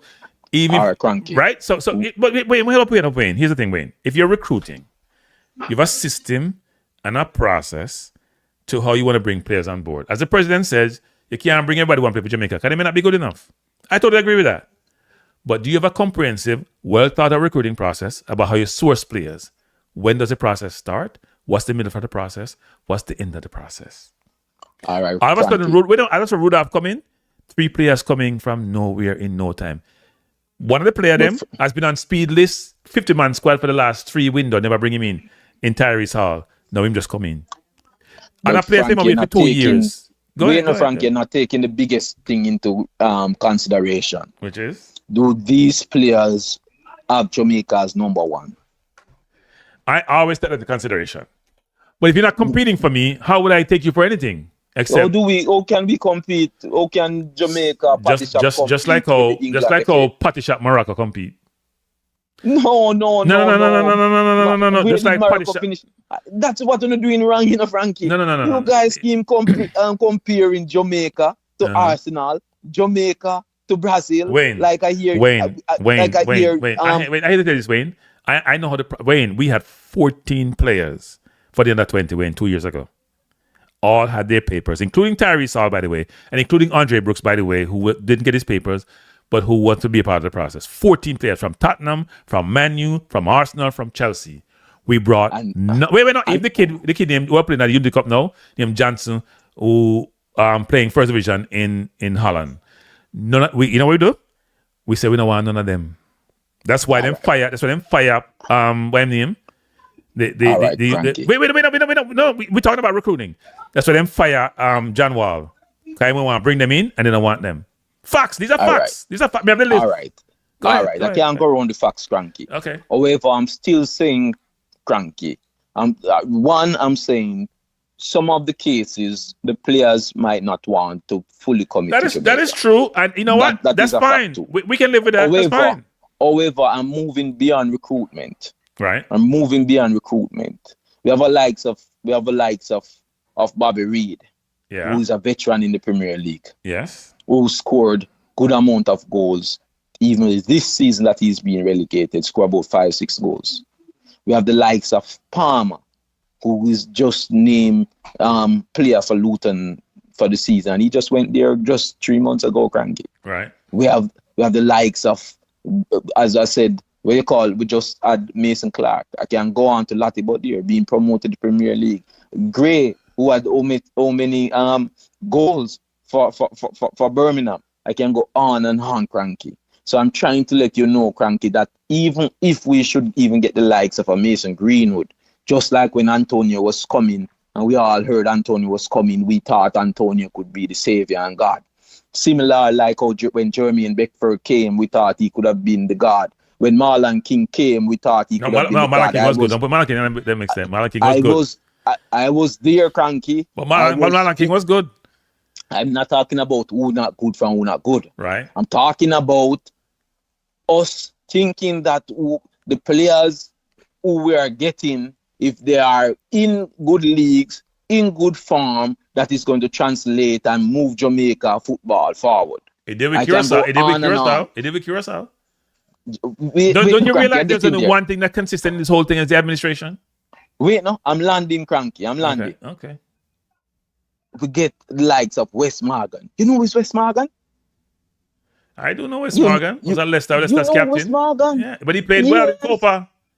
And he led West Morgan as a captain to to new heights, to the Champions League, to quarterfinals in Champions League, winning for the EPL, where I think it was 500-1 was the betting order. Nobody had Leicester. All I'm saying, Frankie, and listen good. The thing is not about just recruitment. It's about having the coach who is going to put them out there and getting them to play what the coach wants. But wait. No one disagrees with Wayne, but it's the whole thing, the holistic thing is a process. You need the administration We need the sponsors, the administration, the fan base, the coaches, the players, all on the same trajectory in terms of where we're going, the infrastructure. We don't disagree with that, Wayne. And part of the problem we have is the whole diaspora versus local. That whole thing never leaves, and it's always on there, always there, especially in the local traditional media. Rudolph Speed versus Congo kill that argument. No, he doesn't get the argument. It may kill the argument for Rudolph in terms of him changing who he is. But Rudolph was part of the problem when it comes to that too. Rudolph and I used to argue about this. Well, I'm not certain if he was the problem, but we saw where. No, I say he was part of the problem. I say he was the problem, so it's part of the problem. Yes, so we saw where he fixed that in the last tournament. So that's what I'm trying to say. Yes. Rudolph Speed as a coach for 2 matches has done something that no other coach has done. The argument remind me of is when the comedian Dave Chappelle was talking about Bill Cosby. Bill Cosby. And he laid out all the great that Bill Cosby did. And then the man is won't say call him a rapist, but then him explain too. We don't him say all this man is this goodness, all the great things he have done, but him point about the contradiction. And what you talk about Rudolph is a combination of some good things and a contradiction. And I cannot go around that, Kranky. Hence, if his neck is on the chopping block, I will not beg for it to come off. But if he is given the chance, I will give him my full support, because I saw where I can name at least 5 things. I'm not talking about anything before the coaching, the coaching before the 2 matches or the tournament or what he did. You understand? I'm not talking about anything outside of that, because I know outside of that, he's deserve of being his head and what they call that thing there, the chopping blocks. So I just focus in on the coaching aspects of things, Kranky, where we have not had that kind of coach. But even Rudolph coaching, we can't give you enough thing when criticizing the game when coach, which can't stand up to scrutiny. And we can't give you enough things in the game, but can't stand up to scrutiny. And not stats, one, not two, more than that. No, and the stats going to support your argument. All right, so here's the logic. Here's the thing. First of all, as I said before, his preparation wasn't what it should be in term. I don't know what I did at the location, so I don't have that insight. But to get to that location, his preparation was it should be, right? That's the first thing. Second of all, in terms of the game itself, as you mentioned, we had 53% possession. Slow down, Kranky, because I can't let you get away with wait, no. What makes you get away with? Wait, the preparation, Kranky. When did the team name? So if you're a manager for a team, right? You have to determine when you're gonna name your team. Yeah, man. But wait. And you know your team. And you know certain players are gonna be in your squad regardless of what happened. You know Blake's gonna be there. You know Loke's gonna be there. You know Pinnock's gonna be there. You know Bobby's gonna be there. You don't need no genius to tell you I'm gonna be there. No matter who you need. Wait. Gray was going to be there, right? Yes. In Demarai Gray, Bailey Demarai Gray. In players who are like Roman Burrell who got injured. Wait. As I said, this was what my strategy was. I've said 40 players I know is gonna be in my squad. Whatever position you play, you're part of that Zoom call, that 40-man Zoom call. And I would explain from the beginning, not all you will be make the last 20-something squad. But I'm giving you roles and responsibility when you play, and here's the guidance I'm giving to you. You don't need to have the 24-man squad or 26-man squad who's going to be there. People are part of that whole concept, that whole structure, that whole ecosystem is supposed to be there. In that 40-man squad, you can engage them as a group with the view that not all you're going to make it, the final squad. You don't need to have the 24-man squad to then have conversation about how we're going to play, what we should play, what your role is, what the opponent does. You don't. You know who your left back and right back and goalkeepers are. So that cannot be challenged. That cannot be challenged. And that's what I'm trying to say, Kranky. Yeah. He could not have known his left back and right back are. Of course he did. He knew that he knew Webster was going to be. He named his 52-man squad. So what do you mean? No, but no way a coach can exhaust that amount of energy to talk to all 52-man Kranky. In a Zoom call, people. He would have to wait, Kranky. I'm not saying what you're saying is bad, I'm Kranky. But that is for a person who don't have nothing to do. Wayne. First of all, Wayne, you act as if you're Speed alone around the team. Him not have 2 or 3 assistant coach. Him not have Donaldson and him not have Coley with him. You can divide and conquer. You take the forward them, you take the midfielder, you take the defender them. You can divide and conquer. You need the genius. You have a Zoom call. And what are you trying to achieve by this, Kranky? You're trying to prepare the people then for the opponent you're going to play and for the environment and for the condition and how you want to play. You can't start preparing them 2 days before the tournament. It don't make no sense. You might as well not go. You can't start preparing them 2 days before the tournament when you only have a 6-day window for 2 games. You can't start doing that then. A waste of time. What are we talking about? It don't make no sense. Right. And in fact, Wayne, after I made that, wait, you can go back and check it out from way back. I said this in December, January now. I've laid out the program on my program. I laid it out. Kranky, you have the program and you have the point, but you don't have the limitation. No, but what Wayne. There's no limitation about what I just suggested. There was no limitation. But let's go to the game. No, Wayne, let's go to the game itself. Let's go to the game. Let's go to the game itself. Let's go to the game itself. So people, let's go to the game itself. Same the call whisper. No, forget about whisper. We're not call whisper. If him the call whisper, what do you believe would be the outcome? But whisper was not part of the situation for me. If no call whisper, theme prerogative that call. Call a theme prerogative, right? I'm going to move on. In the car Ravel, you talk about Ravel. Just the car Ravel. Me talk about Ravel way back when the previous year. In the car Ravel, a theme prerogative that call, right? All right, we'll go to the game. Yeah. The game itself. So let's think about a number of things. First of all, he took off Campbell, who was giving Wan-Bissaka a hard time, offensively and defensively. And Wan-Bissaka had the best defender upon Congo team, and him keep on Bailey, who wasn't giving Masuaka a hard time. In fact, he was giving the ball to Masuaka. So this thing about that change. And the change was because wasn't Campbell. We have to deal with each point as I go along. Kranky. I don't want to lose my thought. Wasn't Campbell one of the guys who asked to come off? No. Nope. All right, continue. So that was a horrible decision. Secondly, I agree. Hayden was cramping up. He said Palmer cramp up. He said Barbary cramp up. Fine. You change them, right? And never have Anderson. Richard King was kicking the ball away for the entire game. And not the entire game, Kranky. It was 4 of 19 on long passes. The entire game. Yeah. 4 of 19 people. No. The entire game. The first pass of the game was a long pass over the left to Campbell that was out of bounds for the entire game. I could get the ball. The second half. People, 4 of 19. Me have the stats. Me check the stats and before. Yeah, man, the stats, but the stats don't reflect. He was no. You want to tell me people. Him kick the ball 19 times. There's only 2 halves. So Palmer, he and them did able to Bobby Reed. Wait. First of all, Pinnock touched the ball 102 times.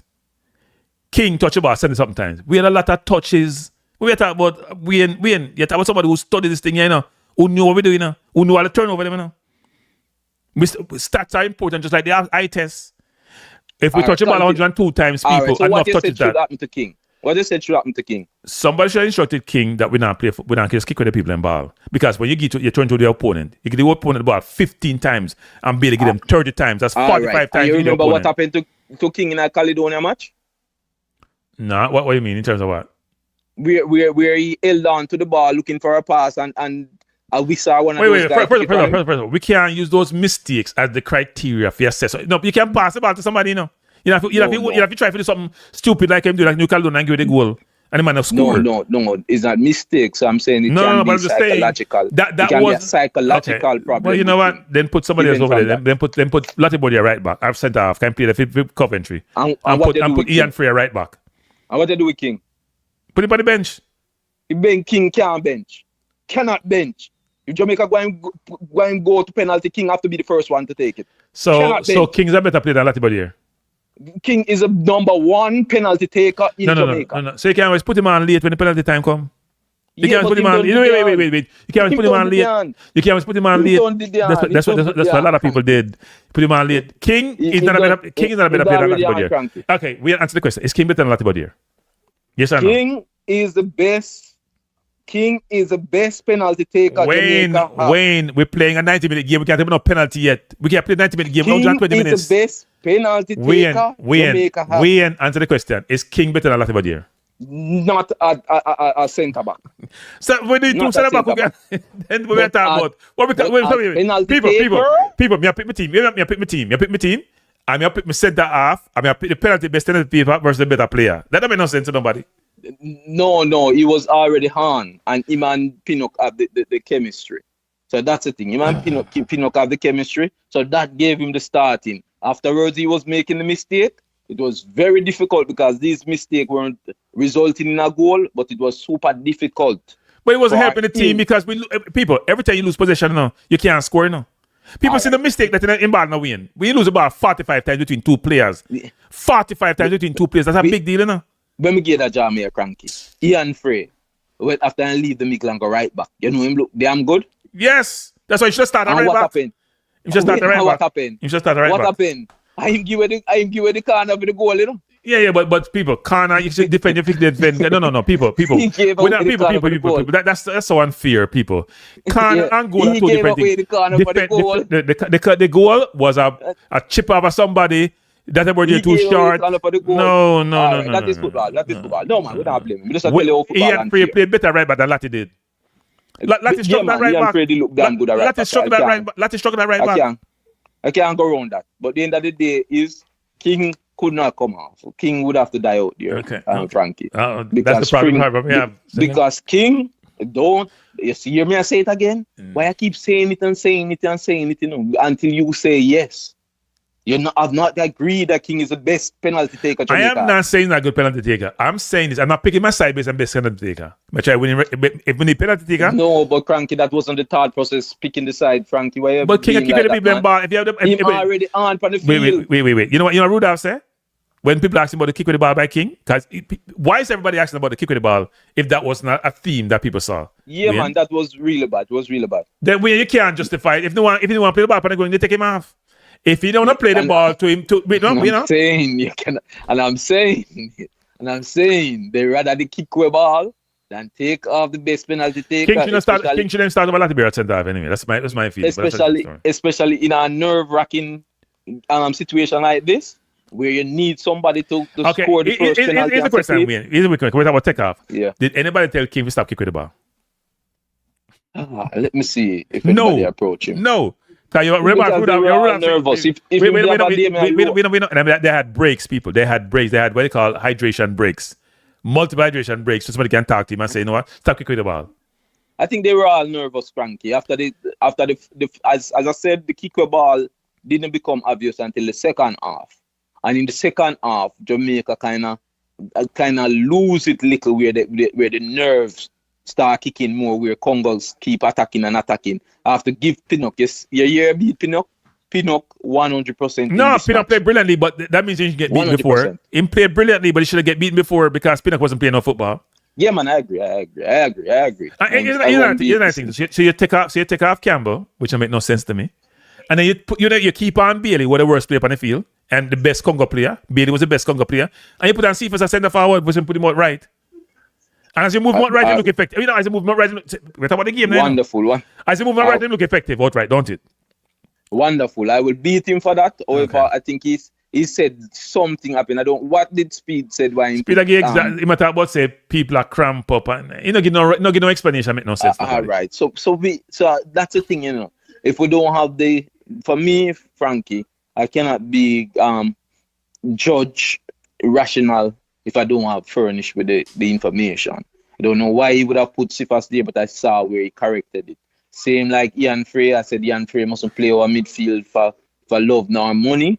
And I saw where they corrected it and put him at its rightful right back. So I'm saying I see where Speid did a lot of good. And then remember the big takeaway is a hands ball that knock us out. No, and look, we can't dispute that the team looked decent against Congo, even though Congo was a better team to me. We can't dispute that we had more possession than we normally have in different game. We can't dispute that the weather was a factor in affecting the players. But what we can do is challenge certain decisions were made which may have precluded us winning the game. The Cephas situation, the Campbell situation, the Bailey situation, the Ian Frey situation, the King situation. We can't dispute that. Latibeer was dribble past 4 times in that game, Lati struggle at right back, dribble past 4 times in that game, and we still keep him out there. I agree. However, given the result, as I said, it's just a handball that knock us out. That's true. My major problem was attacking in the second half. And I see where Cephas brought some life into it. But for a good span of the match, we weren't attacking that much. And maybe Bailey was supposed to be the outlet. No, for a good span of the match, Bailey touched the ball 58 times in the people. I think Campbell touched the ball like about 30 times. That's what I was saying. Bailey was supposed to be the outlet. And we saw where he was not the best The best So, of, so, so, so here's, out here's the there. thing, Wayne. We'll start the Bailey thing. I don't want to be, but here's the thing, Bill. Yeah, yeah. If I'm doing a watch along, right, and I agree with you about when you're doing watch along, it's hard to see the game as well. Somebody just digesting the game and assessing the game, right? If I'm at halftime saying this now work, look on the stats, and you have people with them iPad and supposed to check them thing and talk to the coach, why would I change maybe made of this player? Or was it a concern about changing the player who the player is? But remember, Kranky, remember the circumstances. The 3 to 4 spontaneous changes that wasn't planned for. That would have disrupted. Yeah, but Campbell was not. tremendously. Campbell was a change you made which shouldn't have been made. Yeah, but Campbell change was made before the other 3 to 4 players said that they couldn't. I mean, here people like Maverick I say, oh, Bailey played his best game for Jamaica. All right, what happened, Campbell, Kranky, is that Bailey, as I said before, he looked the fittest in the Jamaican shirt he have looked in a long time. He wasn't dropping over when he was dribbling. He was trying to tackle up. He was trying to tackle back.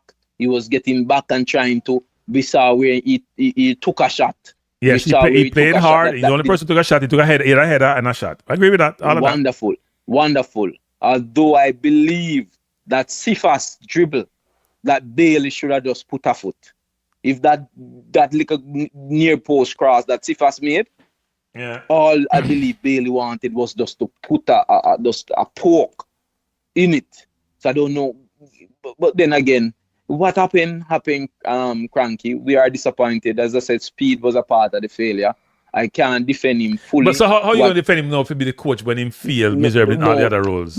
No, because as a coach, I see where he did something that I haven't seen in a long, long time. I name the 3 to 4 things or 5 things in terms of best defensive record, possession, the way he chose a team and merit. He benched some of the players that were expected to start. Again, he brought in a few ballers who were unformed to help. They didn't help much. However, look, I was pleased that Speid took off Andre Brooks, you know. Even though I was advocating for Andre Brooks to come in that team, you know. I was going to take my heart and Andre Brooks was lost in the midfield. I am perturbed. He didn't get a chance on the wing, which is where he plays for Sheffield. But he was lost in the midfield and he took him off. That was a right move to make. And I believe, Kranky, with that level of what Speid did, those 4 to 5 things, along with it is a level of I don't want to say arrogance, because you know arrogance can be a good thing and a bad thing. But well, is that good thing when it comes to Jamaica public and their view about who should play and who should play? I would agree with that, especially the traditional media. Wonderful. I agree with that. Yeah, but he's losing it, Kranky. He's losing it by going around and campaigning and explaining. He need to stop go around and campaign and explain and put in the work. Yeah, you're probably wait. You know what, Wayne? In hindsight, to be thinking about it, you're probably right. He's losing that arrogance. He's losing that killer instinct that I don't think he's losing it. I think he truly believes in his mind that the JFF has been the best in Jamaica's history. No, and remember, you know, when persons beating Speid, they're not just beating the JFF. Right. Sometimes they pair Speid and the president and beat them together. But sometimes they just beating Speid. But the president is not leading. The president is not leading. Yes, man, but at least they believe Speid who have 100 hands in everything and conflict of interest, which is true. Yeah. So they are beating Speid separately. So Speid need to stop defend JFF and stop defending himself because him know him guilty and go make the football speak. So I'm guilty and you support him. I don't understand. No, I'm supporting one aspect of Kranky. Stop that, man. Yes, I'm supporting one aspect of it. But you can't bifurcate it. You can't bifurcate it. Kranky, I want the Jamaican football team to do well. I don't business with this conflict of interest. I don't business with this. But don't say that. That doesn't sound right. Come on, you know better than that. You know better than that. Don't say you don't business with conflict of interest. It's not that I don't business, Kranky. I believe he can make up for those things by if he had gone to the World Cup, Kranky, what would you be saying now? If Speid had gone to the World Cup, and I get enough praise. What would all of us be saying? No. But here's the thing: we're not in the World Cup. That's why. No, I'm just saying. If we were in the World Cup, would you forgive him? He Would you forgive him for everything? No, when I World Cup, there's nothing to forgive. He made the World Cup. Wait, no. So, all right. So if we were in the World Cup, Yes. we would have gotten a clean slate. Yes. I am not giving him a clean slate. When you win the race, you get the prize. When you lose, you get back on with it. Wonderful. So what I'm giving him, Frankie, him go to the Unity Cup. If go to the Unity Cup, win the Unity Cup, nothing less. If he can win the Unity Cup, but Frankie, no, but you can't say that because you just say he might play a better team in DR Congo, so that's difficult to achieve. Well, Nigeria is a better team than us. Let's be honest. Yes, man. Although Nigeria is a better team, we see where McLaren a penalty Nigeria. And we not get $10 million from the Unity Cup. we know we're not getting money from Unity Cup. It's just our friendly. It's nothing more. But it will show who Speed is. I want him to go to the Unity Cup and show with something. It's me alone in Jamaica I root for Speed. You know? Nobody else not root for Speed. You know? So I want Speed go to the Unity Cup and give me something that I can say, yes, Speed, you deserve a 2-year contract. If not, then I will give up and I will come here and I will support you. I will support Ryan. I will support the Maverick. And I will give up wholeheartedly on Speed. And the Speed, you get the main reason I'm supporting Speed is because I know Speed have given everything to the Jamaican football. I'm not saying he haven't received anything back in Frankie. And the football is tough. The footballing world in Jamaica is tough. No rich person in Jamaica want to involve in football like that. As you can see, Gould is overseas. Epstein is overseas. It's foreign people coming to invest in Jamaican football because all the money people in Jamaica know that the football is for ghetto people. Or once was. That is changing by academy now. But no money, it's poor people sports, Frankie, and they don't want to invest and elevate these poor young men and young women. So they want to watch it and watch it burn. Well, no, I don't think nobody want to watch it burn, and nobody's knocking Speed for investing his time in the football. And I've been told by people in different circles that Rudolph does most of the work. Not just some of the work, most of the work, right? But then if you get most of the work and you get most of the acclaim and you get most of the responsibility and you fail, you're gonna get most of the blame. I agree. I won't take that from him. But as I said, just as a coach, I saw something in him, and I believe he can give us something. And I would like to see him just a little bit more, and then we get rid of him. Similarly, like why I wasn't ready to part with Tapa, because Tapa was trying to get it defensively, and when he finally got it, then we fire him. Yeah, but then Tapa had some issues, right? Tapa is the one who's saying make the man fail because they were bringing English player. No, that was conflict. That was the stress and frustration. They were interfering with Tapa. Nobody is interfering with Speed. That I'm sure about. Yeah, but Speed was interfering with other people though. You and I know this is true. You and I know this is true. I'm not certain about that. No. Maybe he was interfering with Tapa. Maybe he was one of them who interfered with Tapa. Speed interfere with every coach who come interfere with them. Every coach. I understand. People don't want to say that. Frankie, we don't want to get a lawsuit, Frankie. Rudolph can sue me if you want to sue me. Rudolph interfere with every coach who come to Jamaica. I don't know that. The last 3 coach, Hagrimson, me know that. Allegedly. Me know about Tapa, you know. Hagrimson and McLaren interfere with. Me I defend your Sir Speed, so me I defend Frankie too. Allegedly, Sir Speed. In say it indefinitely, allegedly. I'm saying, allegedly.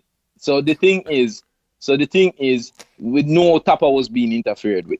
Speed is not being interfered with. Ain't the reason Speed we just want to give him a little thing. So wait, no, that's the thing, it's because Speed did a little thing, the difference in the coaching job, Frankie. I want to see him a little bit more. So when he expose himself or fail, everybody can see him because we still have some Speed supporter like me. So you think the board should wait, not the board have a chat. The board is gonna wait until after Unity Cup. So we'll see what happens. Yeah, man. Give him Unity Cup. If he win Unity Cup, we know Nigeria is a very good team, but win Unity Cup. And then if he win Unity Cup and deserve a 2-year contract, then Nation League and Gold Cup next year, and then we take it from there.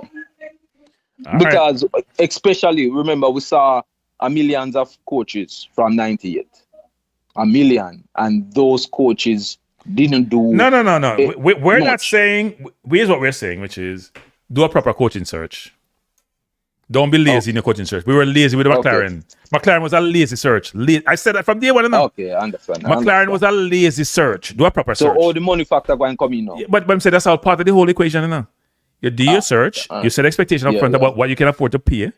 So then you get applicants based on that so you compensation. Agree, so don't rush the process then. No, you can't. No, you can't rush the process. All right. I understand. You can't rush the process. No, sir. I understand. They kid us with McLaren, We rushed an algorithm to Rudolph said about him have how much coach time they roller deck or whatever him have. And people don't use roller deck anymore. And that's what happened. We should take our time and go out and get the right coach that fits all the criteria. It may be part of the culture situation.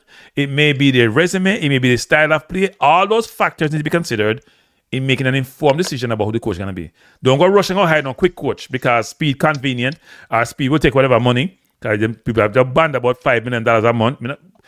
Whatever you can afford to pay, that's part of the criteria for selecting a coach because you can't pay what you don't have. Right? Okay. Money, time, you have time. Nations League now come for you on time soon.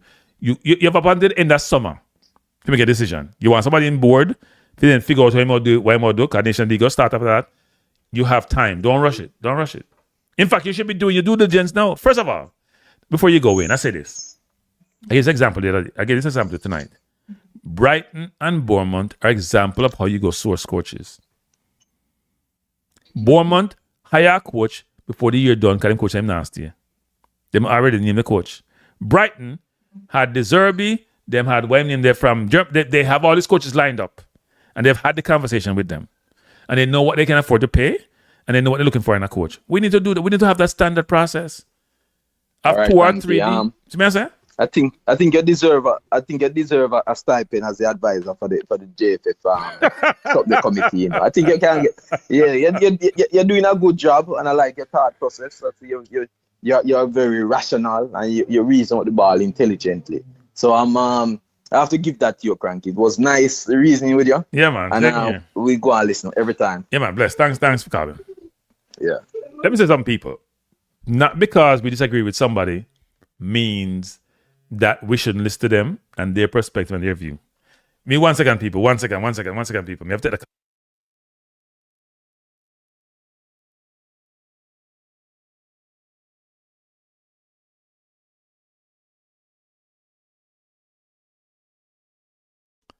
Sorry, people. I may have some problems. I'm try to get fixed. So people call me when I do the stream. So if I jump off, so we're going to talk to them. Let me say this, people, which is this. I understand what Wayne is saying. Some people in the chat are saying some things which I don't agree with. I understand what Wayne is saying. And what Wayne is basically saying is this, which is Rudolph has some attributes which the JFF benefit from. My understanding from talking to multiple people, some in the JFF, is that Rudolph does a lot of the work. Put in the legwork, put in the time, love what I do. And that's all fine. I can't get away from this, though, that Rudolph was the architect. It's not about the money for the fans and the people. It's about the enjoyment of watching them country play at the highest level. Even if we go get some 5 and 6 love, we wouldn't want that, but we want to see our country part of this 48 team squad. And we believe we're in a position to achieve that objective, and we didn't. And we believe the architect of this was Rudolph. Rudolph may have a lot of great attributes, which contribute to the football, including what he did for Cavaliers, including what he did for JFL. But Rudolph was the main person involved in the failure, along with the president. And the one group we have to focus on is the board. Because every decision that's made at a very high level, a strategic level, is signed off by the board. They approve it. So the board has the right, as they're doing now, to say, we can't just rubber stamp the president's selection or identification. Then what's our role? The board needs to make sure the coaching identification selection process goes through the rigor it deserves to hire the best person for the job. Now, I know the idea is we need to get a local coach. I don't even know what that means, people. Because Haiti coach is not local. Iraq coach is not local. Congo coach is not local. But they must say the foreign coach not work. Maybe because you select the wrong foreign coach. The local coach never work either. Whitmore wasn't successful in the concept of success, meaning get to a World Cup or get us to win any tournament, even though he progressed really well in the Gold Cup. So that can't be the criteria, which is we don't want a more foreign coach. Like we don't want a more foreign baller. That's how we don't want a more foreign. As if foreign run the thing, as if foreign as the board, as if foreign as the president, as if foreign as some of the local band players who haven't produced as they should for the country. The thought process needs to be more strategic. The thought process needs to be much more objective in terms of how we think about what we need to be successful. There is short-term, medium-term, and long-term vision and strategies that need to be put in place to ensure the football ecosystem we have in place and the football and the outcomes are sustainable. We have to stop this, try to win just today and not think about tomorrow. Whether it's the leadership team, whether it's recruiting, whether it's the players, whether it's the fans, whether it's the sponsors, we all need to be aligned as to what good looks like. We all need to be aligned again how we can, as Wayne rightly pointed out, how we can contribute in our own way to the process of success. We can't shirk our responsibility. And we have to ensure that going forward, we have learned from the past. We have learned our lessons. The most disappointing thing about this whole process, about all what transpired, is that I haven't heard, and I've mentioned before, is I haven't heard of a post-mortem, what went wrong, and how we can fix it. What I've heard is about being reactive, which is we don't want Speid, we don't want the president, we want a new coach, we want a local coach. We are great as an organization. No one has sat down and said, you know what, let's go back from where we started. Maybe we go back further than this campaign. What has transpired in the press as to what we have done or not done that allow us to be here disappointed again? And let's make sure we put where we have the resources, where we have the time to source the right people in the right seat, give us the best chance to have positive outcome. We're not hearing that. No postmortem is being done. And we have been told over the years that after every tournament, a postmortem is done and decisions are made based on the performance metrics and objectives that were set. Decisions are made based on the results of that postmortem. Hasn't been done. Are we as the president coming out and say he want Speid as a coach and he want Cole as an assistant? That is not strategic. That is very tactical. In fact, I wouldn't even call it tactical. I don't know what that is. And this is not unique to Jamaica, by the way, now. It's Trinidad, who's probably next to Jamaica in terms of countries in the Caribbean, who should be doing what I see before the game in the chat. The biggest issue is leadership, or lack thereof. And then if you're overseas and you provide your perspective, people want to say, well, why not come to Jamaica and run the football? Why not do this? I've said this before. I mean, nobody complain and say, we shouldn't talk about Arsenal, or Brighton, or Man U, or Real Madrid team we support.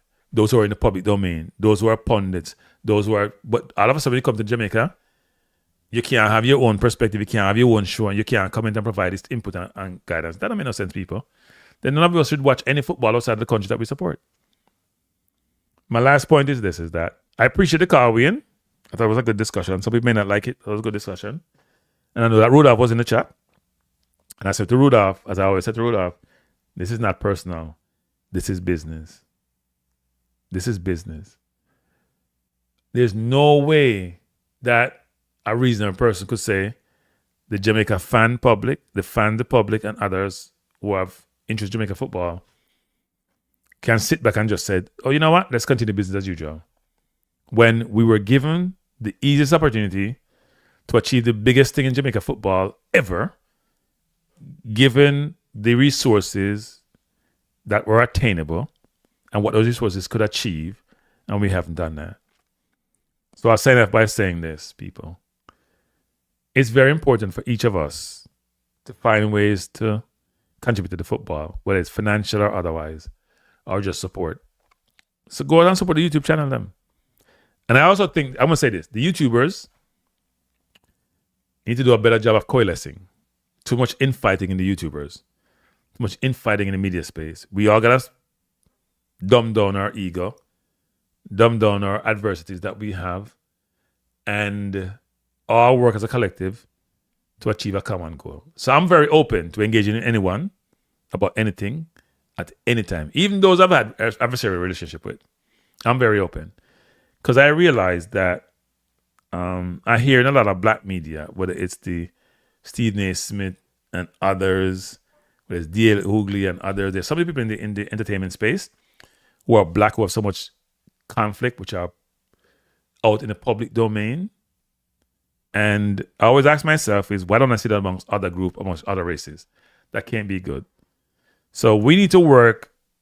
We don't have to like each other. We have to even work together, you know. We have to respect each other and support each other. That's my view. So I hope that we all understand that we have a role to play in the football and play our role to the best of our ability. And if you're in the Jamaica administration, we need some new blood. We need changes. If you're the board, do your job. If you're in the Jamaica executive body in terms of run the JFF, some of you may not fit the role. You probably should be changed. And the others of you who have roles need to maybe expand that base and get some people who can do the job. If you're in the traditional media, you've been poor. Not every one of you, but most of you have been poor. You're the one who jump on the bandwagon and have out lately. You've been poor. You got to be more objective. You got to be less conflicted. You got to do your job. You're the guardian of information for the public, and do your jobs in accordance with what that role entails. If you're a YouTuber, whether local or overseas, the infighting needs to stop, and we need to do the best job to bring people together to support the football. And if you're a fan, as Wayne has mentioned, as I mentioned, stop being a fear with a fan. Support the football. Many of you talk about the people can play at US. When they can play at US, we're not glad to game them. You have made the extra effort, like the Guatemalans do, the Nicaraguans do, the people from El Salvador does. Right? We have to do better. Peace out, people. Have a good night. And before you leave, can you hit the like button? I'd appreciate it.